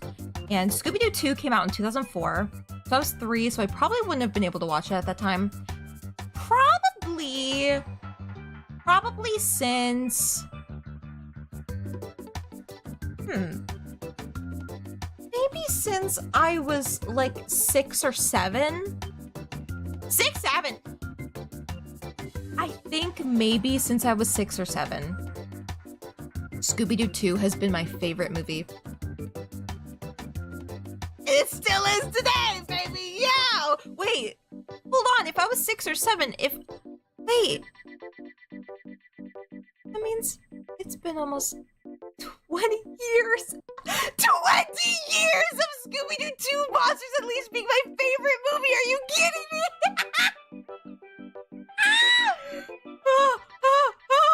Oh my god. That's fucked up. 6, 7. That's fucked up. No, but literally, Scooby-Doo 2 is such a good movie. I love it so much. Old lady streamer is not immune to the passage of time. Does this worry you? Yes. I feel like when you get older, you know, your favorite movie is supposed to change, right? It hasn't changed. I love Scooby-Doo. I'm a big Scooby-Doo. I am wearing Scooby-Doo pajama pants right now. And they're like Christmas themed. They're my Christmas themed ones. I have different ones that are normal. But these are my Christmas ones. Holy fuck.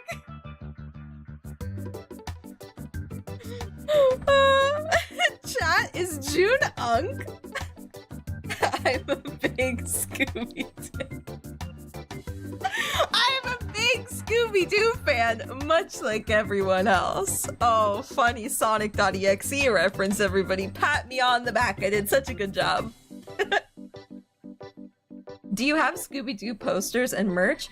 Funnily enough, I think I still have my Scooby-Doo like mansion playset. Like I had a Scooby-Doo mansion that had like different traps and, you know, it had like Scooby-Doo figures and stuff like that. And I used to put like my little baby Barbies in there. Pretend that they lived in like a haunted mansion. That's really weird. But I think I still have that. I think I still have my Scooby-Doo mansion. But I don't have a lot of Scooby-Doo merch outside of like my pajama pants. Because if I do have it, it's probably hidden away. But I wish I had more Scooby-Doo. Because I have a lot of SpongeBob because I'm a big fan of SpongeBob too. But it's like, I wish I had more Scooby-Doo because Scoobert's the OG. Scoobert has been my OG. I barely remember this, but I had a birthday party at Canada's Wonderland one time. And my parents booked me one of the mascots. And it was back in the day when like the Cedar Point parks were with Hanna-Barbera. And they got me Scooby-Doo. He got Scooby-Doo to come to my fucking birthday and I cried. I was so happy. And I was so nervous to meet him. I was like, oh my god. I love Scooby-Doo. Oh my god, as a kid. Oh man. Because I used to be really scared of things as a kid. Like Halloween was really scary. It was a really scary time for me because everybody would try to be scary and I didn't like getting scared. And so watching Scooby-Doo was like a good way, you know, to be like, things aren't that scary. Things don't have to be that scary because in the end, what are the monsters if not scared, pathetic little men underneath masks in big costumes, you know? So it was like, he was a good role model because he was scared of everything and he was hungry and he had like all of these flaws that you wouldn't think would be like a good thing to have as like a mystery solver, specifically surrounding ghosts and the supernatural. But you know, he always did his job. He did things when they were scary. And that's like a big inspiration. I love Scooby-Doo. But dare I say, one of my favorite Scooby-Doo specials, like I love Mystery Incorporated. I think that's fun. Like it was a fun little foray. I loved it. Zombie Island and Witch's Ghost 8. Alien Invaders is pretty good. If we're talking about that era, Alien Invaders is pretty good, and Cyber Chase can eat my dirt. And that one came out in the year that I was born, RIP. But you know, Cyber Chase can eat my dirt. The game was better. In the game, Shaggy said that he was Super Shag, and you know what? I'm inclined to believe him. Because as a kid, I used to have a crush on Shaggy. Would you believe that? I think anybody would believe that. Anybody would see, they would take one look at me right now and they'd be like, yep, you loved Shaggy. Like, yes, I did. Still do, Pookie. But I don't know. Like one of my favorite Scooby-Doos is kind of weird. It's a kind of weird pick because it does expose Shaggy for having horrible roots. But I love Scooby-Doo Meets the Boo Brothers. It's one of my favorite ones, has always been one of my favorite ones since I've seen it. It's so heat. And literally, do you know what characters are there from Mystery Inc? Scooby, Shaggy, Scrappy. And Shaggy and Scooby wear red. And it's pink, and it's pink, and it's fun, and I love it because it's really just like two of the most scared motherfuckers hanging out in a haunted plantation with the Three Stooges and Scrappy going Pappy Power, and it was peak, and it was peak. It was my first introduction to who the Three Stooges were. And I still have not seen anything of the actual. Oh my god. That's actually really crazy. I've never seen any of the actual Three Stooges. I've only known them through references like the Boo Brothers and the fucking Ojama Trio. That's crazy. I might feel like, oh my gosh, I'm so much more cultured than anybody else. But am I really? You do give Shaggy vibes, whatever that means. I don't know what that means, but I mean, I'll never be anything but my old goofy self. Cyber Chase can eat my dirt. June is learning not to say the most atrocious things that get her point across. Yeah, he also had a crippling speech impediment.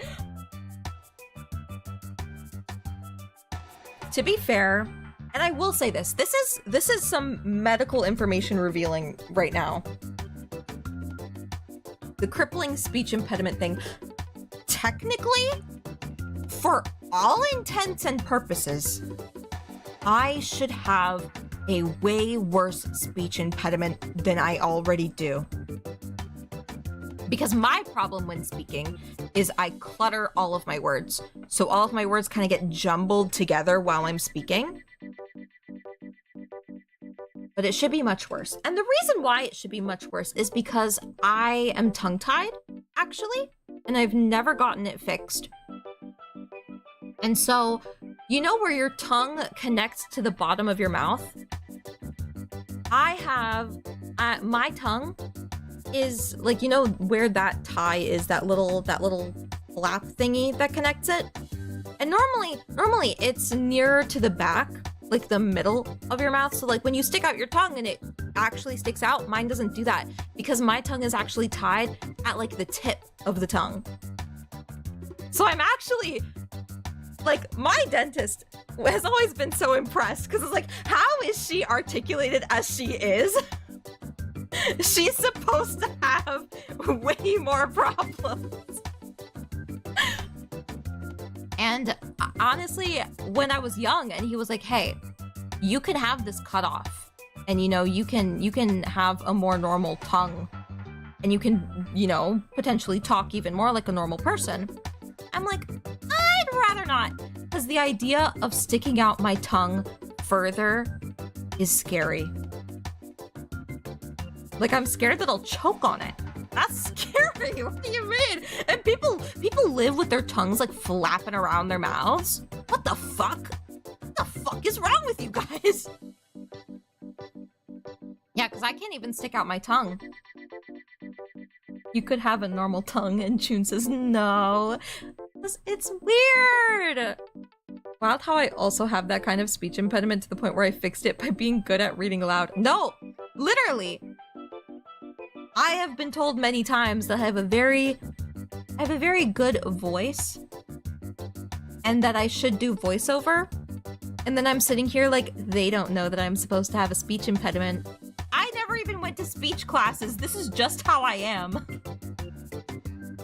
Lore drop, speech impediment backstory. Let's go. Well, the thing is that I never even registered the fact that I could have one, and neither did my parents until my dentist brought it up and was like, hey, her tongue is tied really far forward. And it's like, oh, I'm just perfect. I'm just perfect in every possible way. I'm sorry, what can I say? What can I say? I'm built different. I overcome all the normies just flapping their thumbs around. Exactly, it's weird. How do they do that? No one knew I had to stutter somehow? See, I'm always stuck with, do I have a stutter? Or do I just have like echolalia problems where I have to repeat the thing that I say over and over? Yeah, I don't know. Hey, Philip's hair. I mean, Philip's tongue. I'm just imagining like Scooby-Doo or something. Somebody who like classically sticks out their tongue and they just flip it across their fucking neck like a scarf. They're like, huh? They just flick their tongue. Like Stimpy from Ren and Stimpy or something. Just flopping their tongue over their shoulder. See, I don't know if it's actually a stutter because it comes out more like my thoughts, my words going at the same time and I get tripped up. Yeah! No, I get that. And some stranger catches saliva strays. Yeah! The gloppy sound hits like a window or hits somebody with glasses. Oh god. Oh boy, saliva strays! That's Volty's favorite outside of poop. What the fuck? I need to not speak. You know what? My tongue tie shouldn't have stopped at the tongue. It should have fused my entire mouth shut. It should have fused my entire mouth shut. I shouldn't be able to speak right now. So many bodily fluids being mentioned on stream today. I'm sorry! It just happens. Don't add question marks like that. It scares me. It should have stopped at your brain and give you an aneurysm. No! Volty confirmed the poop and spit guy. Whoa! God tried to stop her, but she was too powerful. I was like the alien and I burst out on my mom like that. Absolute fighter. Somehow piss is the least used one today. Proud of her. Thank you! This is when I throw something, but I can't. Hold on. You know what I'll do? I'll like throw my head back or something like I got hit by something and scream. Is that okay? Will that help? Will that be an adequate punishment? Because I'll do it.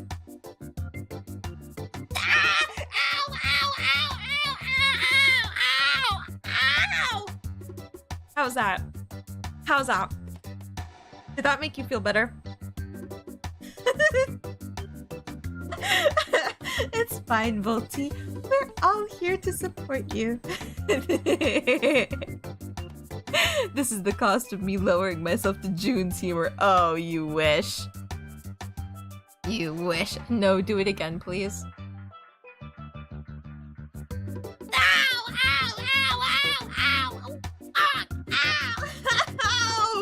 Why? How's that? Was that good too? No, I don't feel better yet. You'll never feel better. You'll never be satisfied. You'll never be satisfied. I understand that. It just sounds like someone's pulling your invisible hair. Actually, my hair isn't invisible. It's actually all tiny, tiny strands slowly growing in together. So you're actually ripping them out of my skull and it's horrible pain. I'll never feel better with you around.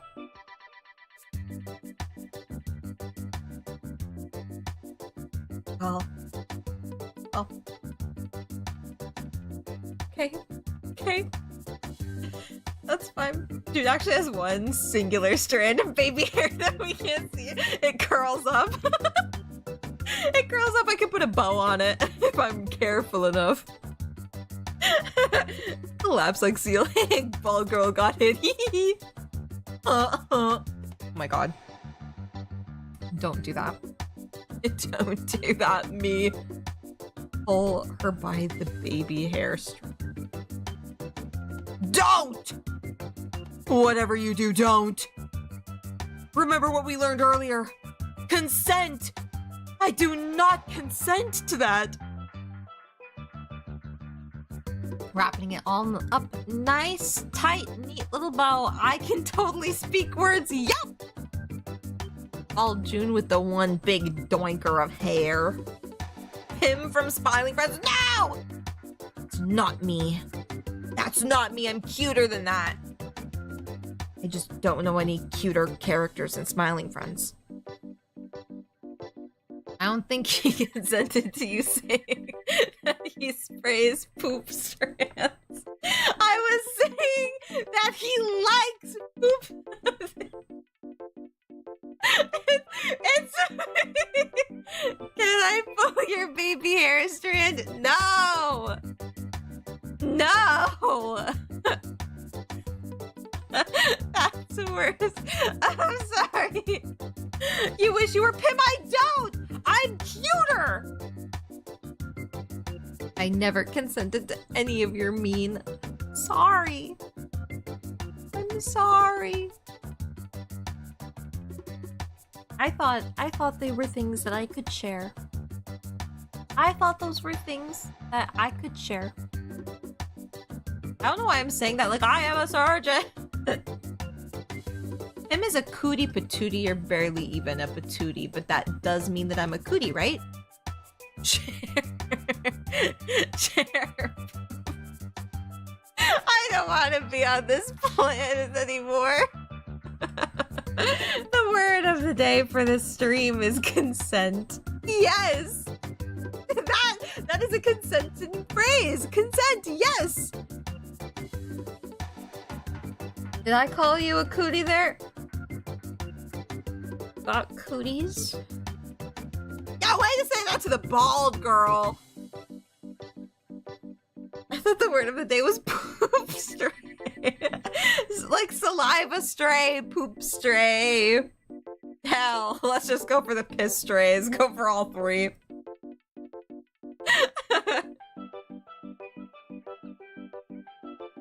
I love consent! Me too! Except I can be mean and not need consent because I'm not doing anything crazy.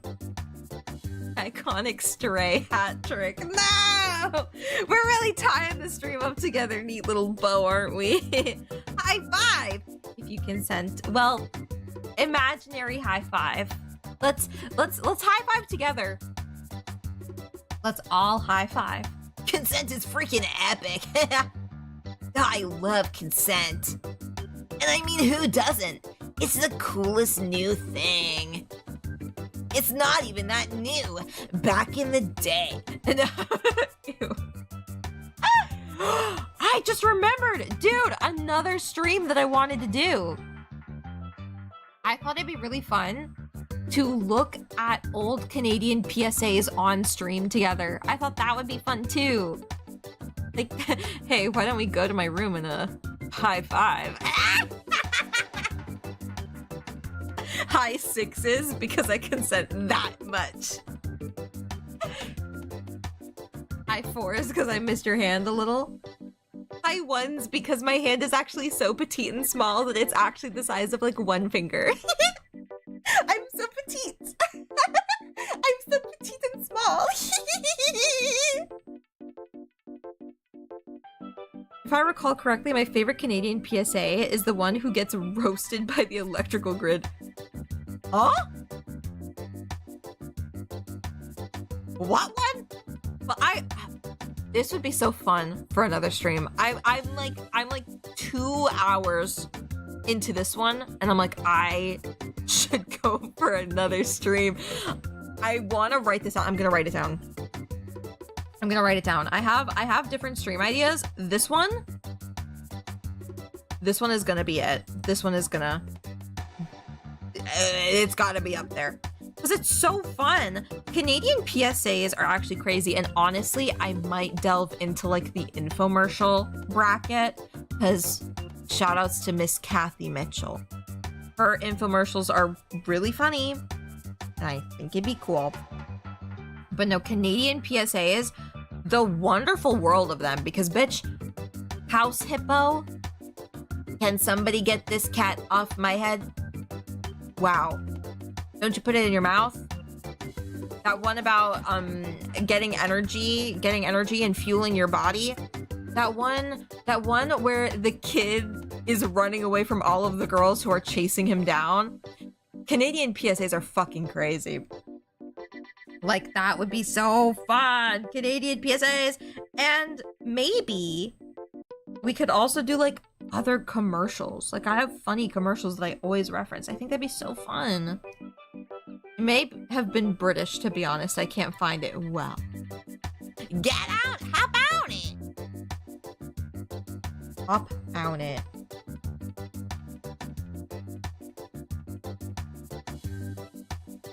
But yes, I wrote it down. Canadian PSA watch. And I'm also gonna put down Scooby-Doo 2 watch along, because I love Scooby-Doo 2. SD2 as the code for the Game Boy game says. SD2. Canadian Culture Festival stream when? It's like all of my streams. You remember the kids show where the clown lays down? Bitch, oh my god, fucking I love the big comfy couch. Favorite show. Oh my god. I love Lunette and Molly, the clown and her dolly on the big comfy couch. Absolute banger show. Shouts to Allison Court. Hashtag always my Claire, always my baddie. And I'll never forget when that one producer guy that I met while in a voice acting class was like, hey, you have a voice that's a lot like hers. I'll never forget that. I'll never live that down. I'll be like, oh my god, that's my queen. How dare you say that to me? I will kill myself right now. I'll never forget. I'll be like, what do you mean? Like, it's like the Akira, like, flashbang memory moment. Like, every time I say anything, it's just like, that one guy said that you sound like Allison Court. Huh? What? I don't deserve that. I don't deserve such praise. What are you talking about? Commercial watch along would be fun. You just gotta have your hand hovering over the mute button. That's true. That is true. I'd be... Yeah, you know what? That's part of the reason why I haven't played the Utena game again. Because I really want to play the Utena game, but I am nervous about playing it on Twitch specifically, because there is a point where they play the full Zettayume Mokushiroku sequence, and it does get flagged. And so does the duel. The duels also get flagged. And I'm like, I want people to see it, but I only have one monitor. So it's not easy to control when I can hit the mute button or not. Because I have a lot of other toggles that are set to different things. And I'm like, oh no, if I fuck this up, I'm fucked up for sure. Yeah. Watch. Oh. I'm writing down more things that I'm thinking about doing now, because I do want to do the Scooby-Doo 2 watch along. Now, the real question is, because I want people to see it, And I want more people to see it. I'm thinking I don't want to do it on Discord. Like, actually, hold on. Maybe I could finagle this. But I'm thinking we can have the video and the audio for the movie available on the Discord. And then I'll be on stream and I'll have a timer up so that people can like join in and like they can skip to a part of the movie if they have their own copy of the movie. They can skip to that timestamp and they don't have to be in the Discord watching the Discord preview for the fucking movie. But then I'll be talking on stream through the movie. I'm thinking that might be the way to go. But again, I might have to wait for second monitor. So that's maybe in like the summer, late summer, I'm thinking. But I want to do it that way, just so it's like more people can experience it. You know what I mean? You know what I mean? Yeah, I have a lot of ideas, but really what it comes down to is I need a second monitor. Oh, so kind of riff tracks. Yeah. A lot like that, actually. Yeah. Because I hate to be that person. I talk through movies. I'm a movie yapper. Dodo and I, when we go to see movies, because like I take him to see movies sometimes, because it's like, bitch, of course I'm gonna leave my house. Fucking Five Nights at Freddy's 2 is in theaters. Of course I'm going. We literally sit beside each other. Lean onto the thing. So like, imagine you're Dodo, okay? Imagine you're Dodo and you're sitting in your seat at the theater. You, the chat, to my left, okay? I'm like this. Well, I lean like this and we whisper to each other through the whole fucking movie. Like, oh my god. When we watched Five Nights at Freddy's 2, I was like this. And I was like, oh my god, it's Michael Afton. That's crazy. And then he spoke and I was like, oh, gay voice. But literally, we just like talk through movies like that. And dare I say, I'm Dodo. I'm Dodo. I'm Dodo. oh my god, I just see I'm Stimbob and I'm just like, Stimbob. I'm Stimbob. I'm Stimbob. I'm Stimbob. fuck. And then I look up and I see SpongeBob, fuck. It's fucking Stimbob right there. He's watching over me while I stream. And I just noticed this now, but there is an imperfection in the painting on his eyes where it looks like he's crying. Some people in the theater want to join and others hate us. That's true. Well, we whisper. We make sure that we're really quiet. Creepypasta Bob. Dude, literally, like, SpongeBob's crying. Holy crap. I don't know if I could even capture that on camera. That is so crazy. Like, it looks like a tear stain. Is my SpongeBob mug haunted by an actual spirit? All of a sudden it turns to me. I'm kidding. That's crazy. Okay, guys, your homework, write a creepypasta about my living sentient SpongeBob hot cocoa mug.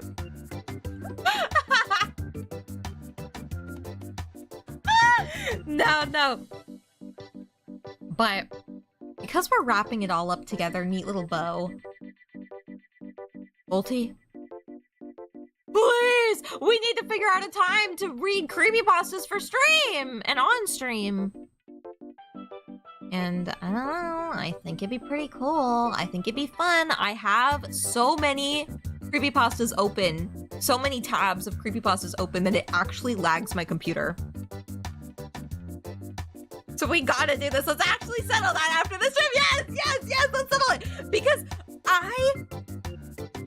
okay, when I was on my creepy dates stream, which was the creepypasta dating sim.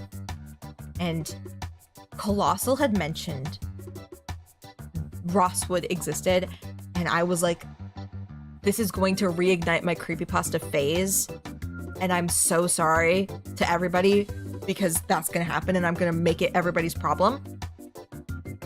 It actually happened, and it happened after I watched Rosswood because holy fuck, it was actually way better than I expected.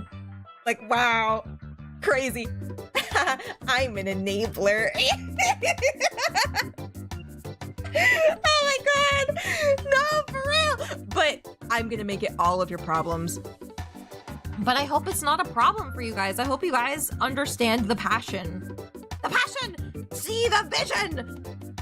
Because creepypastas are so fun. I do anticipate, because I want to get... Okay.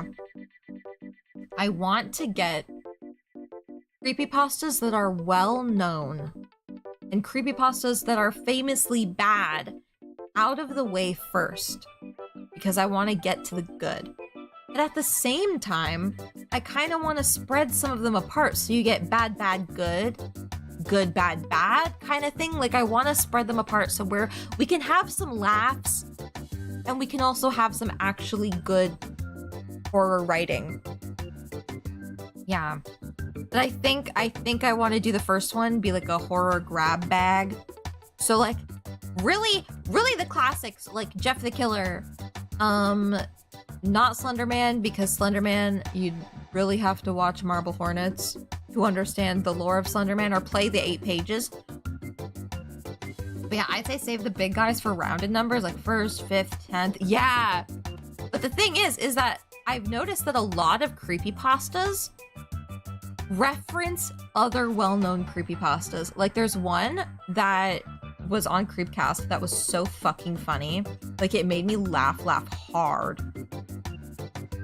And it's called, like I actually have it open. It was posted on fucking August of 2013. But it's called, Does Anyone Know a Good Plumber? I did one of those stupid rituals and now my shower is leaking and there's a faceless guy in my kitchen. Now, that one is so fucking funny. Like, it's genuinely so good. And obviously it's supposed to be kind of like a troll. But it references so many classic ritual creepypastas that it's like you would have to know them to understand why it'd be funny. Right? So that's what I have to deal with. I have to deal with really good ones and like really funny things that I want to read and show off. But it's like you need to have a foundational knowledge first before you go into it. So that's the planning that I have to do. So I'll be working on that horror grab bag. Or I don't know, Volty. We can figure out when we can do this, because I know you've been kind of busy lately. Yeah, that's when you kick down the line until you think you've covered enough to do it. Yeah, it's so fucking funny. It's a really funny one. Like the title really grabs you. There are so many where it's like they really grab you with like a funny or an interesting title or like something that feels very real. And then you read it and you're like, wait, there's heat, there's fire. Like Twitter ARGs are also really good. For like creepypasta, like I think they're like a really good medium. Like I don't know. Maybe we can delve into Everyman Hybrid as well. I don't know. I feel like I didn't resonate with Everyman Hybrid as much as Marble Hornets, because Marble Hornets, it really didn't outstay its welcome, but I feel like Everyman Hybrid does at a point. You know what I mean? But it did stuff that was really cool. Was like, you know, it introduced like, hey, this is a parody on Marble Hornets, and then things get real. And they also had like Twitter, where it's like, you know, the fans could interact and then kind of alter how things occurred. Like it was like a real ARG. Rather than Marble Hornets presenting a fake, you know, like pre-manufactured ARG for Jay, who was like the stand-in for the viewer. But yeah, it's like some of them are fun and some of them like stay their welcome, and then some of them outstay their welcome, but they have good bones. you know? You could do some in bulk and then chop them up to like short form series. Yeah. This plan is totally doable. Hey, hey, hey, yeah! Well, let's get this ball rolling. Let's get these balls rolling. Balls. Sorry. Fuck, why did I say that? Oh my god, I'm so fucking stupid. It's fine. You know what? Balls. Oh, the chief rolls balls. Oh man, he got those balls rolling, boss. Did you just say's balls?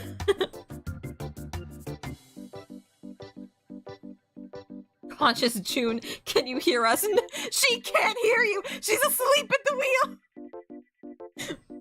I'm rattling her cage and still no answer. I think she might be dead. I'm kidding. I should resuscitate her. Yes, you've got a problems with that. Oh my god, freak. Katamari themes play in the background, bro. Oh, rolling star. Shoutouts. Shoutouts to Katamari. That's my brain. My brain, you know what? I think everybody's brain is like a Katamari ball. You know, you collect the little pieces and it gets bigger, and it's all because you're absorbing and amassing information, new information from new different areas. And if you think about it that way, it's really beautiful. Katamari is just like a playground of the mind.